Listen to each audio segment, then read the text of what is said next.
السلام علیکم ورحمۃ اللہ وبرکاتہ۔ بسم اللہ الرحمن الرحیم، الصلاة والسلام علی اشرف الانبیاء والمرسلین نبینا محمد وعلی آلہ وصحبہ اجمعین وعلی من تبعہم بإحسان الی یوم الدین وبعد۔ برادران اسلام، واجب الاحترام بزرگوں، دوستوں، عزیز ساتھیوں، لائق احترام ماؤں اور بہنوں، اللہ تبارک و تعالیٰ کے فضل و کرم سے تفسیر القرآن اس کا جو سلسلہ MSLI لائف ٹی وی کے ذریعے آپ کے سامنے شروع ہوا، اس کا یہ دوسرا درس، دوسرا ایپیسوڈ اس کے فضل اور اس کے کرم سے آغاز کر رہا ہوں۔ سب سے پہلے مقدمے میں ہم نے دیکھا کہ رب العالمین کی کتاب اور اس کی فضیلت اور اس کو چھوڑنے کے نقصانات، اور آج امت مسلمہ کے تمام مسائل کا حل کیا ہے۔ القرآن یہ اصل میں ہوا کلام اللہ، قرآن اللہ کا کلام ہے، اور اس کی مکمل تعریف جو علماء مفسرین اور محدثین نے کی ہے کہ انہوں نے یہ تعریف باندھی ہے کہ قرآن اگر آپ سے پوچھا جائے کہ کیا ہے، ما هو القرآن، یا قرآن کی تعریف کرو، تو اس تعریف کو مختص کرتے ہوئے تمام خصوصیات کو اس تعریف کے اندر لاتے ہوئے علماء مفسرین کہتے ہیں کہ القرآن هو کلام اللہ الذي نزل به الروح الامین على قلب رسول اللہ صلی اللہ علیہ وسلم بألفاظ عربیہ ومعانیہ الحقہ لیکون حجتا للرسول على انہ رسول اللہ، کہ اللہ کے رسول صلی اللہ علیہ وسلم پر نازل کردہ یہ کتاب جبرائیل امین کے ذریعے رسول اکرم کے قلب اطہر پر صلی اللہ علیہ وسلم پر نازل ہوئی، اور یہ الفاظ کے اعتبار سے عربی ہے اور اس کے معانی میں کوئی باطل نہیں ہے، ہر معنی حق ہے، اور یہ سب سے بڑی حجت ہے کہ اللہ کے رسول صلی اللہ علیہ وسلم اللہ کے رسول ہیں۔ اسی چیلنج کو تو اللہ کے رسول صلی اللہ علیہ وسلم نے دیا کہ میں اللہ کا رسول ہوں، قرآن چیلنج بنا، لیکون حجتاً، یہ حجت بنی کہ قرآن کو تم اگر کلام انسانی مانتے ہو تو لاؤ اس جیسی، اگر نہیں ہے تو مجھے رسول مانو کہ میں اللہ کی طرف سے یہ کلام پیش کر رہا ہوں۔ تو اس کلام کی ابتدا آج ہم دیکھیں گے کیسے کریں، ہدایات کیا ہیں۔ تو اللہ تبارک و تعالیٰ فرماتا ہے سورہ نحل کی آیت نمبر 98 میں کہ فَإِذَا قَرَأْتَ الْقُرْآنَ فَاسْتَعِذْ بِاللَّهِ مِنَ الشَّيْطَانِ الرَّجِيمِ، دیکھو قرآن کی اگر تمہیں تلاوت کرنی ہو، قراءت شروع کرنی ہو، تو تمہارے لیے چاہیے کہ تم سب سے پہلے پناہ میں آ جاؤ، پناہ لے لیا کرو، فَاسْتَعِذْ بِاللَّهِ، اللہ تبارک و تعالیٰ کے ہاں، اللہ تبارک و تعالیٰ سے پناہ مانگ لیا کرو، اللہ تبارک و تعالیٰ کی پناہ میں آ جایا کرو۔ پناہ میں کس کے آئیں گے؟ جس کا ڈر ہو، یا جو دشمن ہو، یا جس کا حملہ بڑا زبردست ہو، اور کس کے پاس آئیں گے؟ جو اس حملے کو، اس ڈر کو، اس مصیبت کو ٹالنے والا اس سے زیادہ پاورفل ہو۔ کوئی بھی پناہ جب لیتا ہے تو کوئی کمزور کے پاس جا کے نہیں لیتا، جس سے خوف ہو اس سے بڑھ کر جو زبردست طاقت والا ہے اس کے پاس جا کے پناہ لیتا ہے۔ تو اسی لیے سب سے پہلے فرمایا کہ پناہ میری لے لیا کرو، میرے پناہ میں آ جاؤ۔ کس سے؟ شیطان الرجیم، یہ شیطان الرجیم سے جو کہ دھتکارا ہوا اللہ تبارک و تعالیٰ کے دربار سے، شیطان سے۔ اصل میں لفظ شیطان شطن سے نکلا ہے، اور شطن کا مطلب ہے دور ہوا، مطلب یہ ہوا کہ یہ بدبخت اللہ کی رحمت سے دور کر دیا گیا، یا مایوس ہوا یہ بدبخت اللہ کی رحمت سے مایوس ہو گیا۔ تو فرمایا اللہ تبارک و تعالی نے کہ تم دراصل سب سے پہلے یہ شیطان مردود سے پناہ میں آ جایا کرو میرے پاس، کیونکہ میں زبردست قوت والا ہوں، اس کو دراصل پیدا کرنے والا بھی میں ہوں، اس پر طاقت رکھنے والا بھی میں ہوں۔ بظاہر تمہارے سامنے نظر نہیں آ رہا ہے، لیکن یہ سب سے بڑا دشمن ہے تمہارے لیے۔ اچھا ایک بات اور نوٹ کیجیے، خالص حکم اعوذ باللہ پڑھنے کا قرآن کے ساتھ خاص کیوں؟ اعمال میں سب سے خوبصورت ترین فضیلت والا عمل قرآن کو پڑھنا ہے، جس سے سب سے زیادہ تکلیف شیطان مردود کو ہوتی ہے۔ اب ذرا تصور کر لیں، پھر مسلمانوں میں بھی جو لوگ قرآن پڑھنے سے روکتے ہیں اور کہتے ہیں کہ قرآن میں کیا جی رکھا ہے، قرآن تو کیا ہے جی، صرف علماء کا کام ہے سمجھنے کا، ہمیں تو لال پیلی کتاب چاہیے۔ تو اب یہ کس زمرے میں آتے ہیں سمجھ لیجئے، کیونکہ قرآن پڑھنے سے سب سے زیادہ تکلیف جو ہوتی ہے نا، سب سے زیادہ پریشانی اور روکنے کا کام جو کرتا ہے نا، وہ شیطان ہے۔ اسی واسطے اللہ تبارک و تعالی نے خاص تلاوت کے لیے فرمایا کہ فاستعذ باللہ من الشیطان الرجیم، کہ اللہ سے پناہ میں آ جاؤ، اللہ کے پاس آ جاؤ شیطان الرجیم، جو دھتکارا ہوا شیطان ہے۔ حالانکہ ہر کام جو شروع کرتے وقت اسلامی تعلیمات ہمیں سکھائی گئی ہیں وہ اعوذ باللہ نہیں بلکہ بسم اللہ۔ کوئی بھی اچھا کام کرو بسم اللہ پڑھا کرو۔ کان یعجبہ التیمن فی تنعلہ وترجلہ وفی شانہ کلہ۔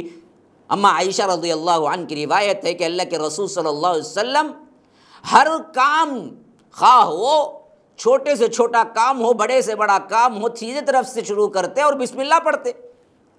بسم اللہ یہاں تک ہماری زندگی کا جز بنایا گیا کہ تم دراصل بیت الخلاء جاؤ، عموماً لوگوں کو معلوم ہے اللہم انی اعوذ بک من الخبث والخبائث، حالانکہ اس سے پہلے بسم اللہ پڑھنے کا بھی حدیث میں ذکر آیا ہے، حتیٰ کہ بیوی سے ملنے پر بھی بسم اللہ پڑھنے کا حکم آیا ہے۔ تو ہر کام کی ابتدا تو بسم اللہ، لیکن قرآن کے لیے اعوذ باللہ۔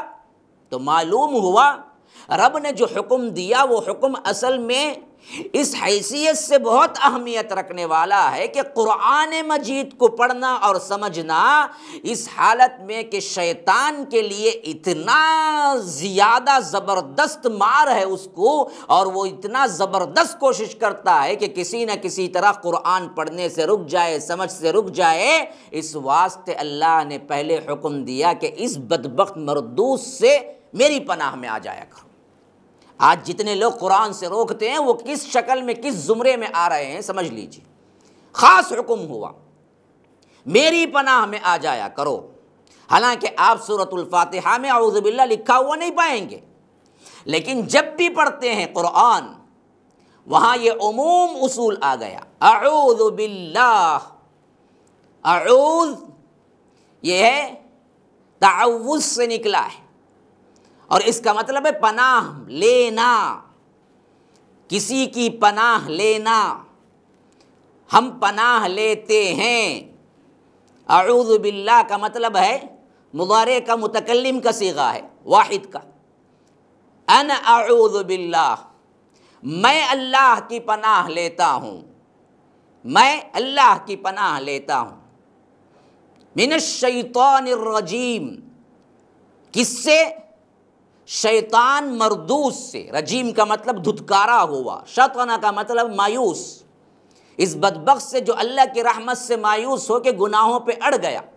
اسی سے ہمیں سبق ملتا ہے کہ جتنے لوگ گناہوں سے مایوس ہو کے اور گناہوں میں یا خودکشی میں چلے جاتے ہیں وہ شیطان کا کام کرتے ہیں۔ کبھی مایوس نہ ہونا، کبھی مایوس نہ ہونا، خواہ تم نے کچھ بھی کر لیا ہو، اللہ کی رحمت بہت وسیع ہے۔ ایک مرتبہ پلٹ کے آ جاؤ اور اللہ سے سچا استغفار کر لو، اللہ تبارک و تعالیٰ کے لیے خالص توبہ کر لو۔ اللہ کہتا ہے میں معاف کر دیتا ہوں، غفرت لک فلا ابالی، مجھے اس سے کوئی فرق نہیں پڑتا کہ وہ کتنے لے کے آیا تھا گناہ۔ ہاں لو اتیتنی عنان السماء، آسمان کی چھت تک اس کے گناہ پہنچ جائیں، ثم استغفرتنی، صرف ایک مرتبہ پھر استغفر اللہ بول دے، غفرت لک فلا ابالی، میں مغفرت کر دیتا ہوں، اس کی پرواہ نہیں کہ وہ کتنے گناہ لے کے آیا۔ کوئی کر سکتا ہے آسمان کی چھت تک گناہ؟ نہیں، اللہ کہتا ہے اس کے لیے تو کبھی مایوس نہ ہونا۔ شیطان کا سب سے بڑا جو گمراہ ہونے کا سبب تھا وہ مایوسی، مایوس ہو گیا، سمجھ گیا کہ گھمنڈ میں پڑ گیا۔ تو یہ سب سے پہلی بات سکھائی گئی کلام اللہ کے سلسلے میں کہ اللہ کی کتاب کو کھولنا ہے، پڑھنا ہے، سیکھنا ہے۔ بیٹھے ہوئے دیکھنے والے درس، خواہ خواتین ہوں خواہ حضرات ہوں، میں ان سے التجا کرتا ہوں کہ بسم اللہ سے پہلے اعوذ باللہ من الشیطان الرجیم پڑھ لیا کریں۔ اس درس کو سننے والے پڑھ لیا کریں۔ اس سے بھی ایک بہترین اور اعوذ باللہ السمیع العلیم من الشیطان الرجیم من ہمزہ ونفثہ ونفخہ، یہ بھی آئی ہے۔ اس میں اور زیادہ کیا ہے، شیطان پر پھونک کے ذریعے، اس کے اشاروں کے ذریعے پناہ مانگا گیا ہے۔ خاص کر اس کے جتنے ایکٹیویٹیز ہیں گمراہ کرنے کے، وہ تمام ذکر کر کے پناہ مانگی گئی کہ اے اللہ اس کے اشاروں سے، اس کے ہمس سے، اس کے نفث سے ہم پناہ میں آتے ہیں۔ پھر اس کے بعد شروع کرتے ہیں بسم اللہ الرحمن الرحیم۔ بسم اللہ، با یہ حرف جر ہے اور وتھ کا معنی دیتا ہے۔ بسم اللہ اسم، نون، نام کو کہتے ہیں، اللہ کے نام کے ساتھ بسم اللہ۔ کون ہے یہ؟ پہلا تعارف اتار رہا ہے، الرحمن الرحیم۔ رحمان ہے، رحیم ہے۔ اس کا اگر ہم ترجمہ کرنے بیٹھیں گے تو یاد رکھیے کسی لینگویج میں اس کا ترجمہ نہیں ہو سکتا، اتنا زیادہ رحم کا مادہ اس کے اندر پایا جاتا ہے۔ بہت مہربان، نہایت رحم کرنے والا ہے۔ اور اس میں بسم اللہ، اللہ کے نام سے، تو یہ بات اندر مضمر ہے کہ میں شروع کرتا ہوں اللہ کے نام سے۔ یہ لفظ محذوف ہے، شروع اللہ کے نام سے جو بڑا مہربان، نہایت رحم والا ہے۔ اللہ تبارک و تعالی کا اسم اس معاملے میں سب سے اونچا ہے کہ جتنے نام ہیں اور وہ سب صفاتی ہیں، لیکن اللہ کا نام ذاتی ہے۔ اس نام کا کوئی اور شخص نہیں ہو سکتا، اس نام کی کوئی اور چیز نہیں ہو سکتی، اس نام سے کسی کو ہم نہیں بلا سکتے۔ گاڈ جو چاہے کہہ لو، حتیٰ کہ اردو میں خدا، مفسرین نے بڑے پتے کی بات لکھی ہے، کہا کہ میں کبھی خدا نہیں بولتا، حالانکہ منع نہیں ہے کوئی کہہ دے، لیکن ایک بات بڑے پتے کی یہ ہے جو میں پڑھ کے حیران رہ گیا۔ لکھے ہیں کہ اگر خدا بولتا ہے تو ثواب نہیں مل سکتا، یہ نہ عربی لفظ ہے نہ اللہ نے اپنے نام میں کہیں ذکر کیا ہے۔ اگر اللہ بولتا ہے تو ثواب ملے گا، اس لفظ کا ثواب۔ خدا بولتا ہے تو ثواب تو نہیں ملے گا اس کو، اور بغیر ثواب کا کام ہم کیوں کریں؟ اللہ کہو، اللہ، اللہ، کیونکہ کیا ہے؟ اللہ کا ذاتی نام ہے، اور اللہ تبارک و تعالی نے پکارنے کا حکم دیا، قل ادعوا اللہ، لوگوں پکارنا ہو اللہ پکارو، اب ادعوا الرحمن، پکارنا ہو تو رحمان پکارو۔ کیوں؟ یہ بدبخت اللہ کو تو مانتے تھے مشرکین مکہ، لیکن رحمان کو نہیں مانتے تھے، رحمان سے انکار کرتے تھے۔ ہم کہتے تھے کہ ہم تو کیا اللہ کو مانتے ہیں جی، یہ رحمان کون ہے ہم نہیں مانتے۔ اللہ تبارک و تعالی نے کہا کہ بدبختو، اللہ کا نام اللہ ہے، اللہ کا نام رحمان ہے، اللہ پکارو یا رحمان پکارو۔ اسی واسطے مفسرین کہتے ہیں کہ اللہ جیسے کسی کا نام نہیں ہو سکتا، رحمان بھی خالی کسی کا نام نہیں ہو سکتا، رحیم ہو سکتا ہے صفت کے اعتبار سے۔ اور خود رب العالمین نے اپنے حبیب کے لیے لفظ رحیم استعمال کیا ہے، لَقَدْ جَاءَكُمْ رَسُولٌ مِّنْ أَنفُسِكُمْ عَزِيزٌ عَلَيْهِ مَا عَنِتُّمْ حریص علیکم بالمؤمنین رؤوف الرحیم۔ رؤوف رحیم اللہ تبارک و تعالی نے اپنے حبیب کے لیے بھی استعمال کیا ہے، لیکن رحمان کسی کے لیے استعمال نہیں ہو سکتا، کوئی دوسرا استعمال نہیں کر سکتا۔ اللہ کسی کے لیے استعمال نہیں ہو سکتا، کوئی دوسرا استعمال نہیں کر سکتا۔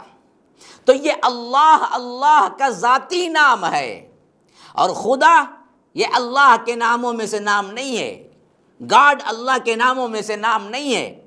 خود آ فارسی لفظ ہے، خدا بنا کیسے؟ خود آ کا مطلب یعنی خود بخود جو آیا، خود بخود جو آیا، اس کا مطلب یہ ہوتا ہے کہ آنے کا ایک تصور ہے، یعنی ایک زمانے میں نہیں تھا، خود بخود آیا۔ حالانکہ بات صحیح نہیں ہے، کبھی وہ زمانہ تھا ہی نہیں جس میں رب نہ ہو، ہمیشہ سے ہے، ہمیشہ رہے گا۔ تو بعض لوگ استعمال کرتے ہیں، ہم اس پر تنقید تو نہیں کرتے، حکم تو نہیں لگاتے، لیکن یہ اللہ اتنا پیارا لفظ ہے، اس کو چھوڑ کے دوسرا کوئی لفظ کبھی اس کا قائم مقام نہیں ہو سکتا۔ اسی لیے فرمایا سب سے پہلا لفظ جو سکھایا ہمیں، بسم اللہ، شروع اللہ کے نام سے، اس سے شروع کرو۔ اور یہ اللہ کا نام ایسا ہے، آپ ذرا تصور کر کے دیکھیں، اللہ بعض لوگ کہتے ہیں مفسرین، اللہ آلہہ سے بنا ہے، الہ سے بنا ہے، الف لام ہا، اور اس کو پھر لام ملا دیں گے تو دو نام الف لام پھر الہ آپ ملا لیں تو اللہ بنتا ہے۔ تو الہ کو اگر الف لام سے جوڑیں گے تو وہ معرفہ ہوتا ہے، کیونکہ معرفہ ہونے کی نشانی عربی میں الف لام لگتا ہے، کسی چیز کو خاص کرنا ہے، جسے کہہ سکتے ہیں کہ common noun, proper noun. Common noun چھوڑ کے پراپر ناؤن جو ہوتا ہے اس کے لیے انگلش میں THE دا استعمال ہوتا ہے، ویسے ہی ال کے لیے الف لام استعمال ہوتا ہے، وہی عربی کے لیے الف لام ہا الہ، اور الف لام پلس لام ہا اللہ، تشدید لگا دو اوپر تو اللہ بن، وہ خاص معبود کوئی بھی ہو سکتا ہے، الہ کا معنی معبود ہے، جس کی بھی عبادت کی جائے وہ معبود ہے، لیکن رب نے کہا کہ میں وہ ہوں جو حق معبود ہوں، سب کے سب باطل ہیں، وہ رب، وہ اللہ جس کا کوئی شریک نہیں ہے۔ اور رب العالمین نے اپنے نام کو کس طرح بنایا ہے، کس طرح تعارف کروایا ہے، بیوٹی دیکھو۔ جو عربی والے حروف ہیں نا جی، ان حروف میں علماء مفسرین کہتے ہیں کہ اگر حروف وہ ہوں جن میں نقطے لگتے ہوں تو وہ کمزور ہیں بنسبت وہ حروف جن میں نقطے نہ آتے ہوں۔ ہاں، بڑی بہترین خوبصورت بات ہے، عربی کے وہ حروف جن میں نقطے لگتے ہوں اور وہ حروف جن میں نقطے نہ ہوں، دونوں میں مضبوط ترین کون ہے؟ جن میں نقطے نہ ہوں۔ کیوں؟ جن کو نقطے آتے ہیں اور نقطے والے حرف بنتے ہیں تو وہ سہارا والے بن جاتے ہیں۔ با ایک نقطے کا سہارا لینا پڑتا ہے، تا دو نقطے کا سہارا لینا، سا تین نقطے کا تو سہارا ہو گیا نا تو کمزور ہو گئے۔ الف کوئی نقطہ نہیں، لام کوئی نقطہ نہیں، ہا کوئی نقطہ نہیں، یہ تین حرف بھی بغیر نقطے والے۔ اللہ نے اپنے نام کا انتخاب بھی سبحان اللہ کیا کیا ہے کہ ایسا کہ اللہ کا نام بھی جن حروف سے بنا ہے وہ حروف بھی ایسے ہیں کہ اپنے لیے کوئی سہارا نہیں چاہتے، تو پھر اللہ تبارک و تعالیٰ کیسا ہے؟ اس کے لیے تم کوئی اور کو شریک کرتے ہو۔ عربی الفاظ میں اللہ تبارک و تعالی نے نقطے والے حروف اپنے نام میں نہیں جوڑے، اس کا اسم ذات نقطوں سے پاک ہے اللہ۔ اور بیوٹی دیکھو، یہی الف لام ہا ہے جس سے لا الہ الا اللہ بھی بنا ہے، پورے کلمے میں بھی کوئی نقطہ نہیں، اور پورے کلمے میں سوائے تین حرف کے اور کوئی نہیں۔ یا رب، ایک ایک نقطہ دیکھتے جاؤ کہ کیا عظمت ہے اس کی، کہ ایک الف لام ہا اللہ کے لیے بھی، لا الہ الا اللہ کے پورے کلمے کے لیے بھی یہی الف لام ہا ہے، الہ کے لیے بھی یہی الف لام ہا ہے، گویا کہ ثابت کر رہا ہے کہ اللہ ایک ہے، اکیلا ہے، تنہا ہے، اسے کسی سہارے کی ضرورت نہیں ہے، یہ ہے اللہ۔ اور بعض اقوال کے مطابق یہ اللہ ہی ہے جو اسم اعظم ہے۔ ہاں، ایک صحابی آئے کہا کہ اللہم انی اسألک بأنک انت اللہ، اے اللہ میں تجھ سے سوال کرتا ہوں اس واسطے کہ تو اللہ ہے۔ جب وہ دعا ختم کی، اللہ کے رسول صلی اللہ علیہ وسلم نے بلایا، کہا کہ تم نے کیا پڑھا؟ صحابی نے دہرایا کہ میں نے یوں کہا کہ تم نے اسم اعظم سے دعا مانگی ہے، اب جو چاہے مانگو اللہ قبول کرے گا۔ یا رب، کہاں پھرے جا رہے ہو، کہاں عقل کے اندھے بنتے جا رہے ہو؟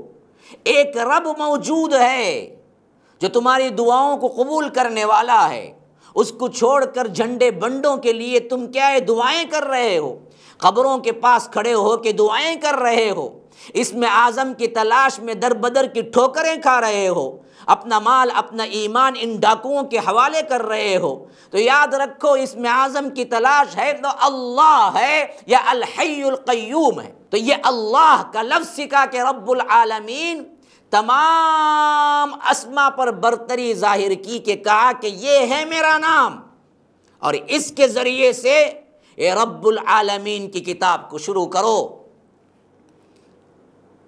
پھر اس کے بعد دو صفات رب العالمین اس میں لایا ہے، ایک الرحمن، دوسرا رحیم۔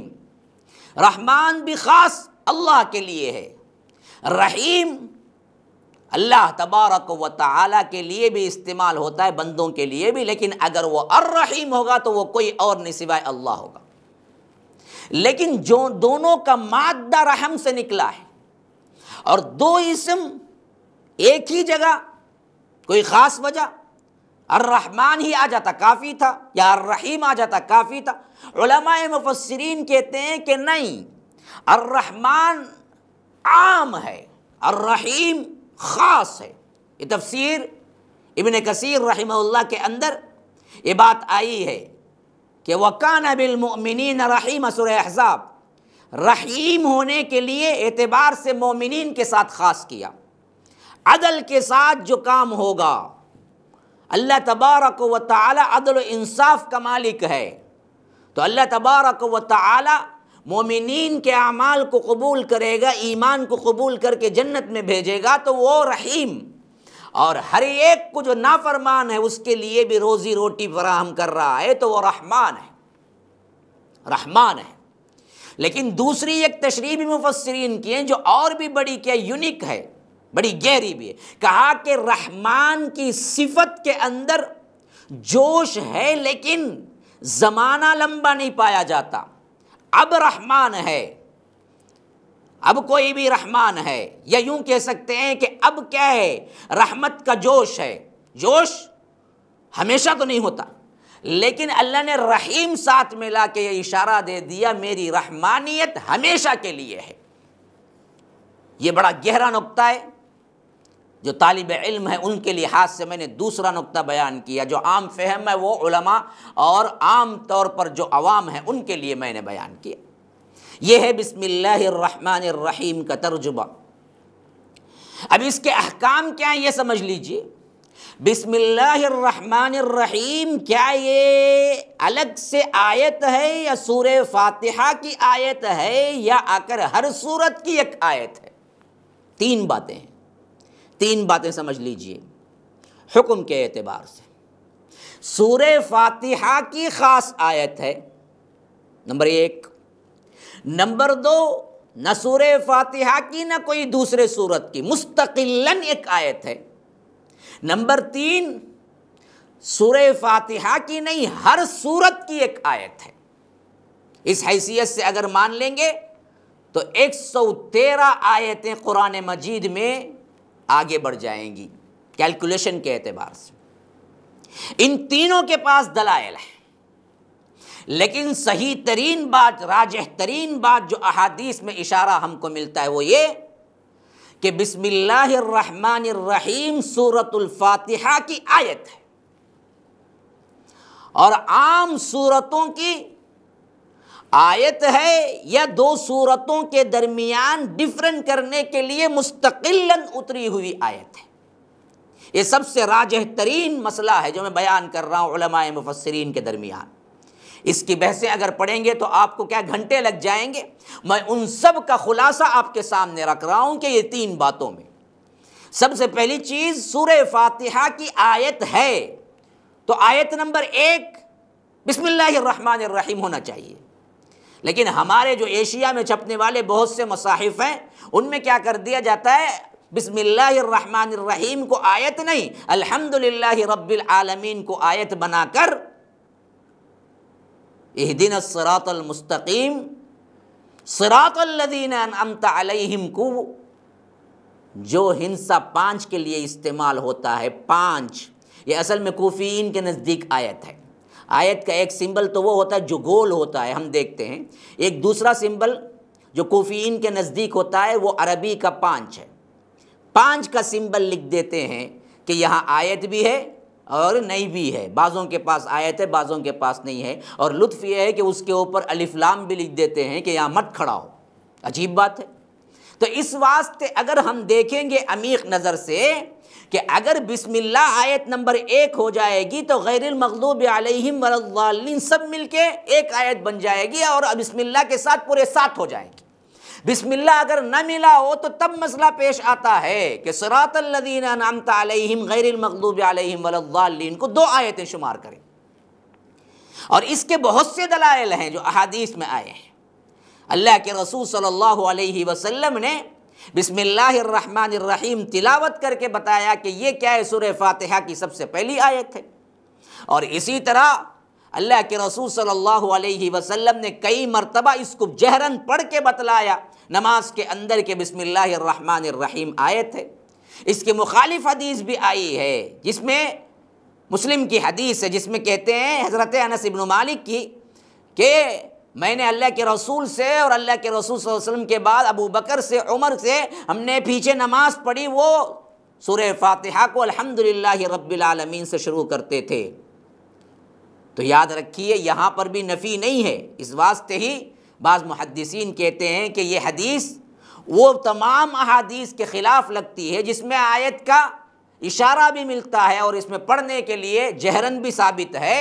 تو بہتر یہی ہے کہ نماز کی ابتدا بھی الحمدللہ کے بجائے بسم اللہ الرحمن الرحیم سے شروع کیا جائے، دوسری صورتوں میں سرن پڑھ لیا جائے، کیونکہ دوسری صورتوں میں 2 صورتوں کی ڈفرنٹ کرنے والی آیت ہے، لیکن بسم اللہ الرحمن الرحیم سورۃ الفاتحہ کی آیت ہے۔ اس بات سے جب پڑھیں گے تو سرن سے زیادہ جہرن بسم اللہ الرحمن الرحیم الحمدللہ رب العالمین پڑھا جائے، یہ سب سے بہتر اور سب سے بہترین تشریح تھی جو میں آپ کے سامنے رکھا۔ وقت ہو چکا ہے، مجھے اجازت دیجیے۔ والسلام علیکم ورحمۃ اللہ وبرکاتہ۔ MSLI TV رہنمائی بدلتی دنیا کے لیے۔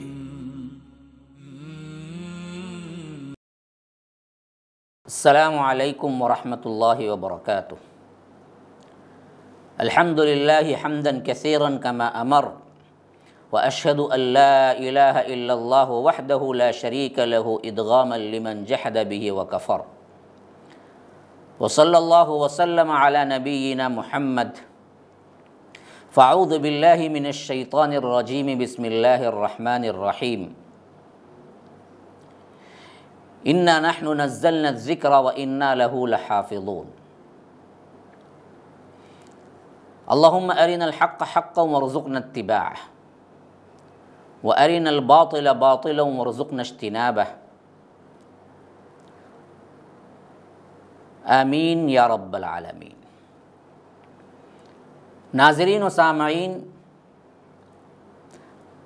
حدیث کے درس کا یہ دوسرا ایپیسوڈ آپ کے سامنے پیش خدمت ہے۔ گزشتہ کے مضمون میں حدیث کی تعریف اور اس کا خلاصہ میں نے بیان کیا۔ مختصر ترین الفاظ میں آج میں تدوین حدیث کے اعتبار سے چند باتیں آپ کے ذہنوں میں بٹھانا چاہتا ہوں، کیونکہ منکرین حدیث کا فتنہ آج بہت بڑا ہوا ہے، اور ان کی سب سے اہم ترین بنیاد یہ ہے کہ قرآن کو لکھا گیا اور حدیث کو نہیں لکھا گیا، یا قرآن کی حفاظت ہوئی اور حدیث کی نہیں ہوئی۔ اسی واسطے میں نے وہ آیت آپ کے سامنے رکھی جس میں رب العالمین نے وہی بات جو کہ یہ لوگ جس آیت کو لے کر کرتے ہیں، میں نے حدیث کی حفاظت کے لیے پڑھی کہ ہم ہی ذکر کو نازل کرنے والے ہیں، انا نحن نزلنا الذکر وانا لہ لحافظون، ہم ہی اس کی حفاظت کرنے والے ہیں۔ جہاں لفظ حفاظت قرآن کے لیے آیا ہے، اس حفاظت میں حدیث خود بخود اندر آ گئی۔ مقدرہ بات ہے کہ جب حدیث محفوظ رہی تبھی قرآن بھی محفوظ رہے گا۔ اس حیثیت سے اللہ نے قرآن اور حدیث کی حفاظت کی۔ اسی لیے سورہ قیامہ کی جو آیات پچھلے ایپیسوڈ میں نے آپ سے تلاوت کی تھی، اس میں فرمایا کہ ان علینا جمعہ وقرآنہ فاذا قرأناہ فاتبع قرآنہ ثم ان علینا بیانہ۔ یہ ہماری ذمہ داری ہے کہ قرآن آپ کے دل میں ہم کیا ہے محفوظ کر دیں، پھر اس کو پڑھانا بھی ہماری ذمہ داری ہے، پھر اس کو بیان کرنا بھی ہماری ذمہ داری ہے۔ ہم بتائیں گے کس طرح اس کی تشریح، اس کا ایکسپلینیشن ہو، اور اللہ کے رسول نے جو بھی بات کی وہ وحی کے مطابق کی، وحی الہی کے علاوہ کچھ کی ہی نہیں۔ وما ينطق عن الهوى ان هو الا وحی یوحى، کہ یہ کوئی بات اپنے خواہش نفس سے بولتے ہی نہیں ہیں، جب بھی بولتے ہیں وحی سے بولتے ہیں۔ سورہ نجم میں اللہ تبارک و تعالیٰ نے بتایا۔ تو احادیث مبارکہ بھی حفاظت میں ہے اور وحی ہے، جیسے قرآن کے لیے۔ ہاں ڈیفرنٹ یہ ہے کہ وہ وحی متلو ہے جو نماز میں پڑھی جائے گی اور اس کے ایک حرف پر 10 نیکیاں ہیں، اور یہ وحی وہ ہے جو نماز میں نہیں پڑھی جائے گی، یہ ڈیفرنٹ ہے۔ تو اسی واسطے امت کا متفق علیہ فیصلہ ہے کہ احادیث قرآن کی تشریح ہے، اور احادیث کو کوئی انکار کرتا ہے، کوئی مانتا ہے تو وہ مسلمان نہیں ہے۔ اور یہ جو بات کہی گئی ہے کہ کتابت نہیں ہوئی، یہ بالکل غلط ہے۔ اللہ کے رسول صلی اللہ علیہ وسلم کے دور مبارک میں کتابت شروع ہو چکی تھی۔ حفاظت نہیں ہوئی یہ بھی غلط بات ہے، اصحاب رسول اللہ نے اس کا حفظ شروع کر دیا تھا۔ کتابت کی اہمیت اس زمانے میں نہیں تھی، لکھنے والے کو معذور سمجھا جاتا تھا، عیب سمجھا جاتا تھا، اسے ذہن نہیں ہے، یہ ذہین نہیں ہے، اس واسطے لکھ رہا ہے۔ ذہانت کا یہ عالم تھا کہ لکھنا وہ لوگ عیب سمجھتے تھے، اور حفظ کر لینا وہ لوگ اصل میں کیا ہے سب سے اہم ترین کام سمجھتے تھے۔ اس واسطے احادیث کو لکھا گیا لیکن زیادہ تر حفظ کیا گیا۔ ان کے حافظے کو، ان کے اپنے حافظے پر انہیں ناز بھی تھا، اور آج بھی عرب کے حفاظ اور عرب کا حافظہ مشہور ہے۔ تو اس حیثیت سے دونوں طریقے پر باقاعدہ جس طرح قرآن کی کتابت اور اس کی حفاظت ہوئی، حدیث کی بھی کتابت اور حفاظت ہوئی۔ اور اس کتابت اور حفاظت کا طریقہ خود اللہ کے رسول صلی اللہ علیہ وسلم سے پوچھ کے اختیار کیا گیا، اور اللہ کے رسول نے انہیں دیا بھی۔ ہاں آپ پوچھیں گے کیسے؟ فتح مکہ کا زمانہ یاد کر لیجئے کہ اللہ کے رسول صلی اللہ علیہ وسلم نے پورا خطبہ دیا، تو اس میں ایک صحابی جن کا نام آیا ابو شاہ، انہوں نے کہا کہ اللہ کے رسول یہ خطبہ مجھے لکھ کے دے دیجیے۔ اللہ کے رسول صلی اللہ علیہ وسلم نے خاص پوچھا یہ خطبہ مجھے لکھ کے دے دیجیے، تو حضرت عبداللہ ابن عمر کو بطور خاص کتابت کی اجازت مرحمت فرمائی اللہ کے رسول صلی اللہ علیہ وسلم نے۔ اور اسی طرح حضرت عبداللہ بن عمرو بن عاص اور حضرت ابو ہریرہ دونوں حدیثوں کو محفوظ رکھتے تھے۔ تو حضرت عبداللہ بن عمرو بن عاص کہتے ہیں کہ لوگوں نے مجھے کہا کہ اللہ کے رسول کبھی غصے میں بھی ہوتے ہیں، کبھی خوشی میں بھی ہوتے ہیں، تم ہر چیز لکھ لیتے ہو، تو میں نے لکھنا چھوڑ دیا۔ جب اللہ کے رسول نے دیکھا کہ نہیں لکھ رہا ہوں تو پوچھا کہ کیا ہوا؟ تو حضرت عبداللہ بن عمرو بن عاص نے کہا کہ یہ معاملہ ہے، تو فرمایا کہ تم لکھو، اللہ کی قسم اس زبان سے وہی نکلتا ہے جو حق ہے۔ یہاں پر صاف طور پر لکھنے کی بات ہوئی ہے۔ تو یہ بات بالکل جھوٹی اور پروپیگنڈا ہے کہ حدیث نہیں لکھی گئی، حدیث لکھی گئی، اور خاص کر اللہ کے رسول صلی اللہ علیہ وسلم نے اس کا حکم دیا۔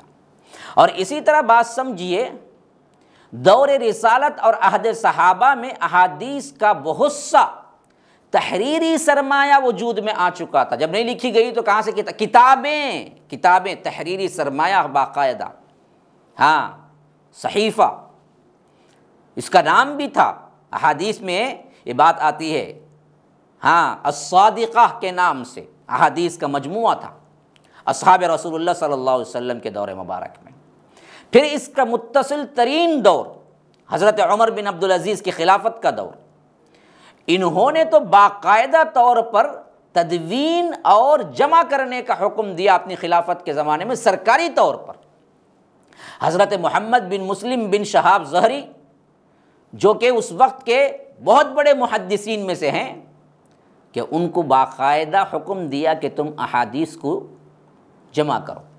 مشہور ترین ہے ابن شہاب زہری، یہ دراصل اللہ کے رسول صلی اللہ علیہ وسلم کے احادیث کو جمع کرنے میں بہت بڑے امام تھے، اور بہت سی احادیث کو انہوں نے پہلے سے جمع کیا ہوا تھا، لیکن یہ بات باقاعدہ عمر بن عبدالعزیز نے بتائی اور انہیں حکم دیا، کام پر لگایا کہ تم کیا ہے اس مجموعے احادیث کو اسے تیار کرو اور اس کی حفاظت کرو۔ اور یہ دور جو چلا اس کے بعد حفاظت حدیث کا، خاص کر لکھنے کا، مستند اور کتابیں بنانے کا اور جمع کرنے کا، یہ تقریباً پہلی صدی ہجری، دوسری، تیسری، چوتھی صدی ہجری تک پھیلا ہوا ہے، جہاں محدثین آتے رہے۔ یہ بھی بعض لوگوں کو بڑی غلط فہمی ہے کہ سب سے پہلی کتاب جو لکھی گئی وہ امام بخاری نے حدیث کی لکھی، نہ، اس سے پہلے بھی حضرت امام بخاری سے پہلے بھی کیا ہے، بہت سے محدثین نے حدیث کو جمع کیا، لکھا۔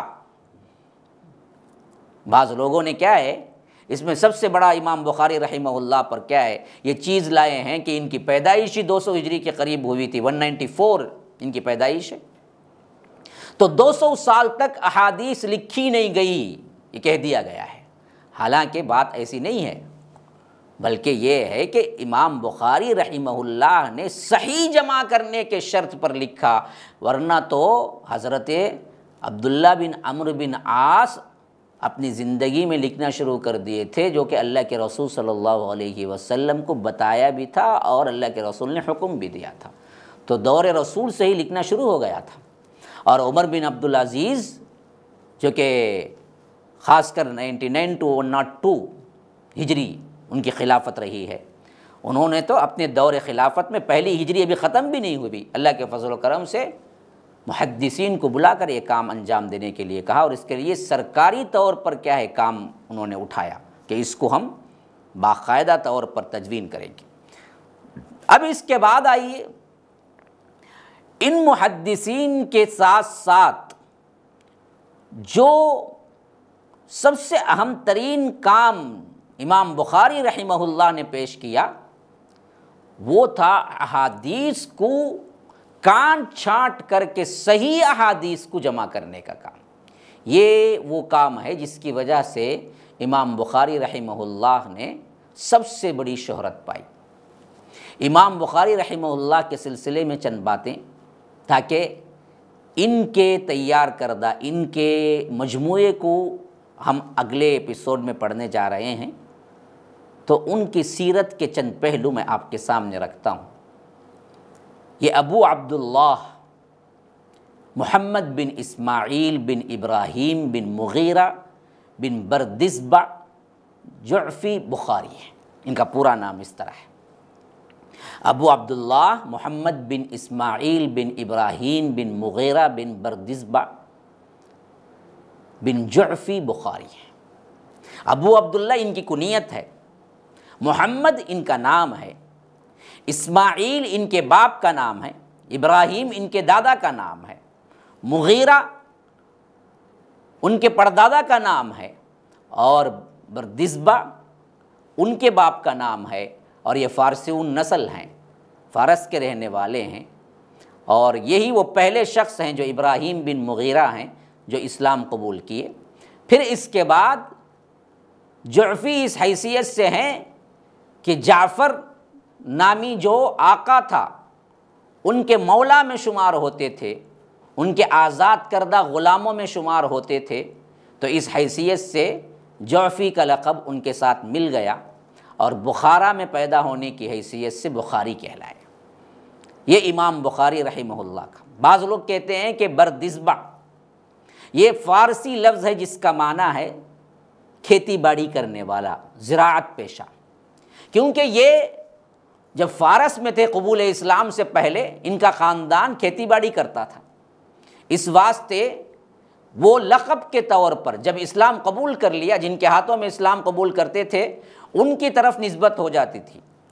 جیسا کہ میں نے ابھی بتایا تھا کہ جن کے ہاتھوں میں اسلام قبول کرتے تھے ان کی طرف نسبت، جعفی کے لقب ویسے ہی ملا ہے ان کو، تو جن کے ہاتھوں میں اسلام قبول کرتے تھے تو ان کی طرف نسبت ہوتی تھی۔ تو اس حیثیت سے ان کے جو جد اعلیٰ جو پردادا تھے جو آئے تھے، وہ جب مسلمان ہوئے، جو مغیرہ ہیں وہ ان کا نام تھا یمان جعفی، یہ وہاں کے امیر تھے جب آئے تھے وہاں کے امیر تھے یمان جعفی، ان کے ہاتھوں پر اسلام قبول کیا تھا، تو وہ جعفی ان کے بعد لگتا آیا کیونکہ ان کے ہاتھوں پر اسلام قبول کیا تھا۔ اس زمانے میں رواج یہ تھا کہ جو جس کے ہاتھوں پر اسلام قبول کرتا تھا ان کی طرف اپنی نسبت کر لیتا تھا تاکہ کیا ہے معلوم ہو، تو اس حیثیت سے اس زمانے کے دستور کے مطابق وہ جعفی کہلائے۔ اور اسی طرح چونکہ عرب میں قبول اسلام سے بڑی خاص طور پر رغبت تھی، یعنی قبول اسلام کرنے والوں کے لیے عزت اکرام تھا، تو اس حیثیت سے بھی جو بڑے امراء تھے، یہ بڑے عہدیداران تھے، ان لوگوں کو اپنی شفقت میں لے لیتے تھے، تو اس حیثیت سے بھی ان کے ساتھ جعفی لگ گیا اور یہ چیز ان کے خاندان میں پائی گئی۔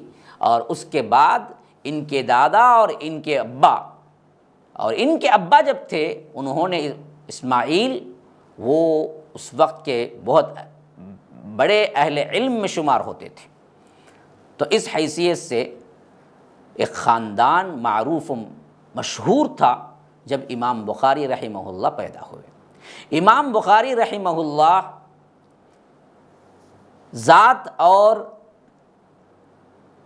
پیدائش کے اعتبار سے 190 ہجری میں پیدا ہوئے، جبکہ والدہ اور والد یہ دونوں ایک نارمل اور غریب خاندان سے تعلق رکھنے والے سمجھ لیجئے، اور کچھ عرصہ نہیں ہوا اور باپ کی بھی اس سلسلے میں وفات ہو گئی، تو زیادہ تر ماں کا حصہ رہا، ماں نے انہیں پالا، اور یہ جب پڑھائی کے لیے نکلے تو خاص کر ماں نے انہیں جس جوش کے ساتھ، جس جذبے کے ساتھ رخصت کیا، یہی وہ سرمایہ ہے جو آگے چل کر محمد بن اسماعیل کو امام بخاری بنا گیا۔ امام بخاری رحمہ اللہ خاص کر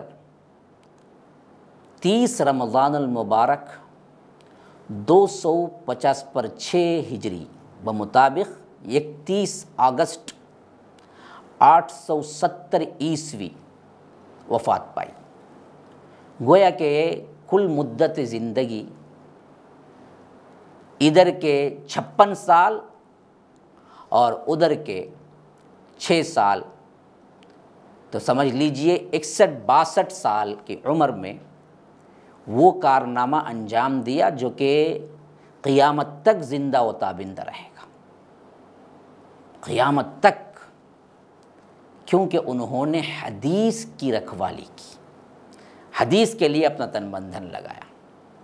امام بخاری نے بخاری لکھنے سے پہلے قریب کے زمانے میں ایک خواب دیکھا، روایتوں میں آتا ہے کہ وہ خواب میں یوں دیکھتے ہیں کہ اللہ کے رسول صلی اللہ علیہ وسلم پر سے جو مکھیاں ہیں ان کو ہٹا رہے ہیں۔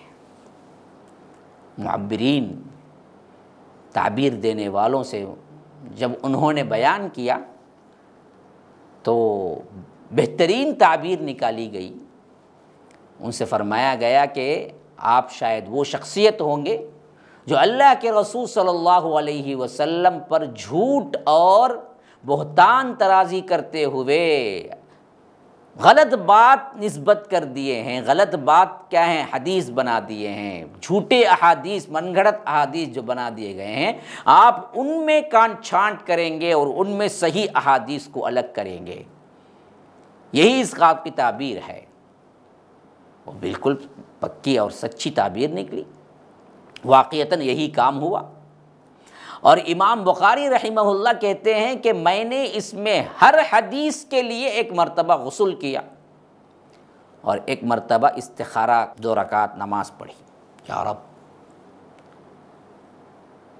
6000 سے اوپر انشاءاللہ تعداد وغیرہ کے سلسلے میں آپ کو بتاؤں گا، لیکن ذرا تصور کرو ادب کا، ایک ایک حدیث کے لیے 2 رکعت نماز، استخارہ، پھر اس کے بعد غسل اور استخارہ نماز، پھر اس کے بعد اس میں کیا ہے، ثبت کیا۔ کہاں ہے یہ ادب، کہاں ہے آج ہم بیٹھے بٹھائے کیا ہیں، حدیث کو لینا تو بہت دور کی بات ہے، سننا بھی گوارا نہیں کرتے۔ ہمیں حدیث پڑھتے وقت کوئی رقت طاری نہیں ہوتی، کوئی ادب نہیں، پہلے تو پڑھنا دور ہے، جو پڑھتے ہیں ان میں بھی ادب نہیں۔ حالانکہ ایک حدیث کے لیے انہوں نے غسل اور 2 رکعت نفل نماز اور استخارہ۔ اور اسی طرح فرماتے ہیں کہ میں نے اس کو کم از کم 16 سال کی عمر میں لکھنا شروع کیا حدیث کو، اور اس کے باب اور ابواب وغیرہ کے سلسلے میں کہتے ہیں کہ میں نے اس کو کیا ہے، مسجد نبوی کے ممبر اور قبر نبوی کے درمیان کا جو حصہ ہے، روضۃ من ریاض الجنہ جسے کہتے ہیں، جنت کا ایک ٹکڑا جو ہے، وہاں بیٹھ کے میں نے اس کو تدوین کی، وہاں بیٹھ کے میں نے اس کو بنایا۔ اور ذہانت کا یہ عالم تھا امام بخاری رحمہ اللہ کا کہ ایک مرتبہ وہ جا رہے تھے، کسی نے تختی پر کیا ہے ٹیسٹ کرنے کے لیے 10 احادیث متن کے ساتھ لکھ دی اور اس کو کہا کہ ایک نظر دیکھ لیجئے۔ انہوں نے کہا کہ اچھی بات ہے۔ پھر اس کے بعد انہوں نے کیا کہ ان سب کو مٹا دیا اور کہا کہ آپ بتا سکتے ہیں میں نے کیا لکھا؟ تو حضرت امام بخاری کی ذہانت کا یہ عالم تھا کہ انہوں نے بتایا صرف نہیں بلکہ اسی ترتیب سے بتایا جس ترتیب سے انہوں نے لکھا۔ پہلے نمبر کی حدیث پہلے نمبر کی، دوسرے نمبر کی حدیث دوسرے نمبر کی، تیسرے نمبر کی حدیث تیسرے نمبر میں۔ اس سے بھی دلچسپ واقعہ جو ذہانت کے اعتبار سے مشہور ترین ہے وہ یہ کہ ایک مرتبہ جب یہ پہنچے حدیث کے سفر میں ایک بستی میں، وہاں کے بڑے بڑے علماء نے امتحان لینے کی ایک عجیب ترکیب، انہوں نے یہ کیا کہ 10 احادیث کو متن اور سند کے لحاظ سے خلط ملط کر دیا تاکہ معلوم ہو سکے کہ امام بخاری رحمہ اللہ پہچانتے ہیں یا نہیں۔ اب یہاں پر سننے والوں کو 2 باتیں سمجھنا ہوں گی کہ متن کسے کہتے ہیں اور سند کسے کہتے ہیں، تب یہ بات سمجھ آئے گی۔ دیکھیے جو حدیث ہم سنتے ہیں عموماً آج کیا ہے، صرف متن سنانے کا رواج باقی رہ گیا ہے، سند سنانے کا رواج باقی نہیں رہا ہے اور ہم اس کو حدیث کہتے ہیں، جبکہ کیا ہے عام طور پر حدیث محدثین کے نزدیک متن اور سند کے ساتھ ہوتا تھا۔ سند کیا ہے؟ جن ناموں کے واسطے سے حدیث آئی ہے اسے سند کہتے ہیں۔ جہاں سے قال رسول اللہ صلی اللہ علیہ وسلم شروع ہوتا ہے وہاں سے حدیث ہے، وہاں سے متن ہے، اور متن اور سند کو ملانے کے بعد حدیث ہے۔ آج سند کو بیان کرنے کا رواج، علم کی اتنی کمزوری اور علم کی اتنی طور پر کم تری ہو گئی ہے ہمارے ہاں کہ متن سنانے کا رواج ہی نہیں ہے، اور کسی کو متن کے ساتھ احادیث تو شاید اللہ ہی بہتر جانتا ہے کس کو یاد ہے، لیکن اس زمانے میں سند کے ساتھ ہی یاد کیا کرتے تھے اور سند ہی سب سے اہم ترین دیکھی جاتی تھی، اور سند ہی پر حدیث صحیح ہے یا ضعیف ہے یا کیا ہے یہ معلوم کی جا سکتی ہے، جو کہ ہم صرف آج ہم قال رسول اللہ سے کرتے ہیں۔ اچھا، تو اب یہ دیکھیے امام بخاری رحمہ اللہ نے جو ٹیسٹ علماء محدثین نے اس وقت لیا، انہوں نے کیا کیا، ان فلان ابن فلان ابن فلان ابن فلان میں جو نام آ رہے ہیں، ان سے انہوں نے سنا، ان سے انہوں نے سنا، ان سے انہوں نے سنا، اور ان سے صحابی نے سنا، صحابی نے اللہ کے رسول سے سنا، مثلاً 5 نام آ گئے۔ 5 نام اب جو آئے، اس کے بعد جو حدیث آئی ہے، اس حدیث کو دوسری کوئی اور سند ہے، کوئی دوسرے نام ہیں 5، وہ لا کے جوڑ دیا، اور حدیث دوسری سند والی لا کے اس میں رکھ دی، اور متن دوسرے متن والا دوسری سند سے ملا دیا۔ تو متن کسی جگہ سے اور سند کسی اور جگہ سے، دونوں کو ملا دیا۔ اب 10 کر کے 100 تیار ہو گئی، اور حضرت امام بخاری کو بلایا گیا اور فرمایا گیا کہ ہم پوچھتے ہیں، آپ بتائیے حدیث کیسی ہے۔ ہر عالم آتا، 10 حدیث پڑھتا، سند مختلف، متن مختلف۔ حضرت امام بخاری کہتے جاتے میں نہیں جانتا۔ اب تو لوگوں میں تشویش شروع ہو گئی کہ کیا ہو رہا ہے کہ ہر حدیث کو امام بخاری رحمہ، ہم تو بہت بڑے محدث سمجھتے تھے، حافظ حدیث، حدیث کے حافظ کا لقب اس زمانے میں کسی کو اطلاق کیا جاتا، ان کے لیے 1 لاکھ احادیث کا حفظ ہونا ضروری تھا، اسے حافظ کہتے تھے۔ تو یہ تو حافظ حدیث ہیں، لیکن یہ تو کیا ہے، ہر حدیث کو نہیں معلوم کہہ رہے ہیں، کہتے ہیں کہ لا ادری، مجھے معلوم نہیں ہے، مجھے معلوم نہیں۔ 100 حدیثیں پڑھ کے سنا دی گئی، 100 کو بھی حضرت امام بخاری نے لا ادری کہہ دیا۔ جب سب سنا کے ختم کر دیا گیا تو حضرت امام بخاری نے کہا اب میں جواب دوں؟ کہا کہ ہاں جواب دیجیے۔ کہا کہ تم نے فلاں پہلی حدیث یہ متن اور یہ سند سنائی، جبکہ اس کی سند یہ ہے، جو غلط سنایا وہ بھی سنایا، جو صحیح ہے وہ نہیں سنایا، خالی سنایا یہ سنایا کہ دیکھو تم نے پہلی حدیث میں تم نے یہ سند ان فلان ابن فلان ابن فلان کہہ کے قال رسول اللہ کہہ کے یہ متن سنایا، جبکہ یہ نہیں ہے، اس طرح ہے، نام بدلے، پھر صحیح متن صحیح سند سنایا، پھر اس کے بعد متن جوڑا، اس طرح 100 حدیثیں جو صحیح تھی اس کو جوڑا بھی، اور 100 حدیثیں جو غلط متن اور سند ملائے گئے تھے اس کو جو ایک مرتبہ صرف سنا تھا اس کو بھی پڑھ کے سنا دیا۔ یہ گویا کہ ایک حیران کن بات ہے۔ اور آج یہاں کے کیا ہیں اوباش قسم کے لوگ یہ آ کر مذاق اڑانے والے شاید کہہ سکتے ہیں کہ پتہ نہیں یہ تو کیا ہے، ان کی عقیدت میں ایسی سب باتیں لکھی ہیں، سب ہو سکتا ہے کیا؟ اللہ کی قسم ہو سکتا ہے، اور ہوا ہے۔ آج ہمارا ایمان اور تقوی اور ہماری ذہانت اور فطانت سب بیکار ہو گئی۔ لکھنے کا رواج گیا، پڑھنے کا رواج گیا، حفاظت کا رواج گیا۔ اب تو کیا ہے، پچھلے زمانے میں کم از کم 4 نمبر تو فون نمبر یاد ہو جاتے، کم از کم ماں باپ کے، اب وہ بھی یاد نہیں رکھتے، کیونکہ کیا ہے، موبائل کی ڈائری میں تو محفوظ ہے۔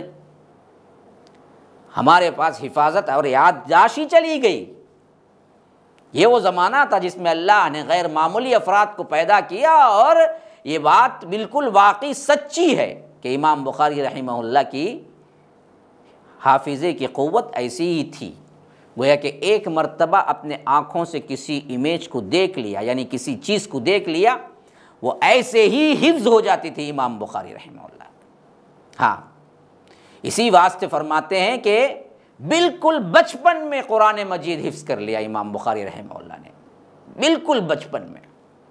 ہم سمجھتے ہیں کہ بہت بڑا کام ہے حافظ قرآن بن جانا، اور حفظ قرآن کے لحاظ سے ہم سمجھتے ہیں کہ یہی ایک حافظ ہے، جبکہ حفظ قرآن اس زمانے میں عام تھا۔ الحافظ صرف اس کو لکھا جاتا تھا جو 1 لاکھ حدیثیں یاد رکھتا تھا۔ یہ علم کی ترقی کا زمانہ تھا، لیکن آج ہم نے کیا کر دیا، حفظ قرآن کو ہی سب سے اہم ترین حافظ بنا دیا۔ حافظ کا مطلب ایک ہی سمجھتے ہیں کہ یہ قرآن کا حافظ ہے، جبکہ حافظ خاص کر حدیث کی اصطلاح میں 1 لاکھ احادیث یاد رکھنے والے کو فرمایا گیا ہے۔ تو اسی طرح امام بخاری رحمہ اللہ نے اس بخاری کو جمع کرنے میں جو صعوبتیں اٹھائی ہیں، جو مشکلات اٹھائے ہیں، کہتے ہیں کہ سفر کرتے کرتے امام بخاری کے تلوے میں زخم لگ گئے، لیکن انہوں نے کیا نہیں کیا، نہ اس سفر میں غذا کی پرواہ کی، وطن کی پرواہ کی، نہ دراصل کیا ہے صعوبتوں اور تکلیفوں کی پرواہ کی۔ ایک ایک کے پاس بھی اگر معلوم ہو جاتا کہ وہاں پر کیا ہے، حدیث ہے ان کے پاس اور سند مختصر ہوگی، تو لمبے لمبے سفر کر کے وہاں تک پہنچتے اور ان کے پاس سے وہ حدیث لیتے، پھر اس کے بعد اسے حفاظت کرتے اور اس کو تصنیف میں لاتے۔ اس طرح انہوں نے کیا ہے یہ بخاری کو تیار کیا، جس کے بعد امت کا اجماع کے قریب یہ بات برابر ہو گئی کہ اب اس میں کوئی جھوٹی یا ضعیف حدیث نہیں ہے، بلکہ امام بخاری رحمہ اللہ نے اپنی انتھک کوششوں سے صحیح ترین احادیث کا مجموعہ تیار کر کے دے دیا۔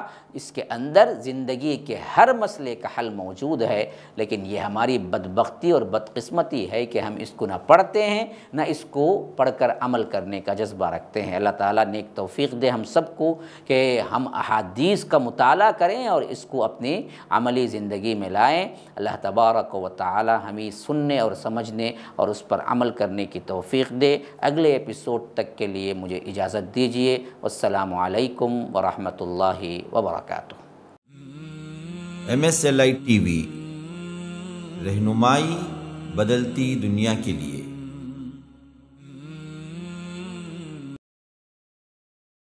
السلام علیکم ورحمۃ اللہ وبرکاتہ۔ بسم اللہ الرحمن الرحیم، وبہ نستعین، واصلی واسلم علی رسولہ الکریم، وبعد۔ ناظرین و سامعین، اللہ تبارک و تعالیٰ کے فضل و کرم سے سیرت رسول اللہ صلی اللہ علیہ وسلم کا یہ سلسلہ جاری و ساری ہے۔ گزشتہ کے ایپیسوڈ میں آپ کے سامنے میں نے ذکر کیا تھا کہ اللہ کے رسول صلی اللہ علیہ وسلم کا نسب اور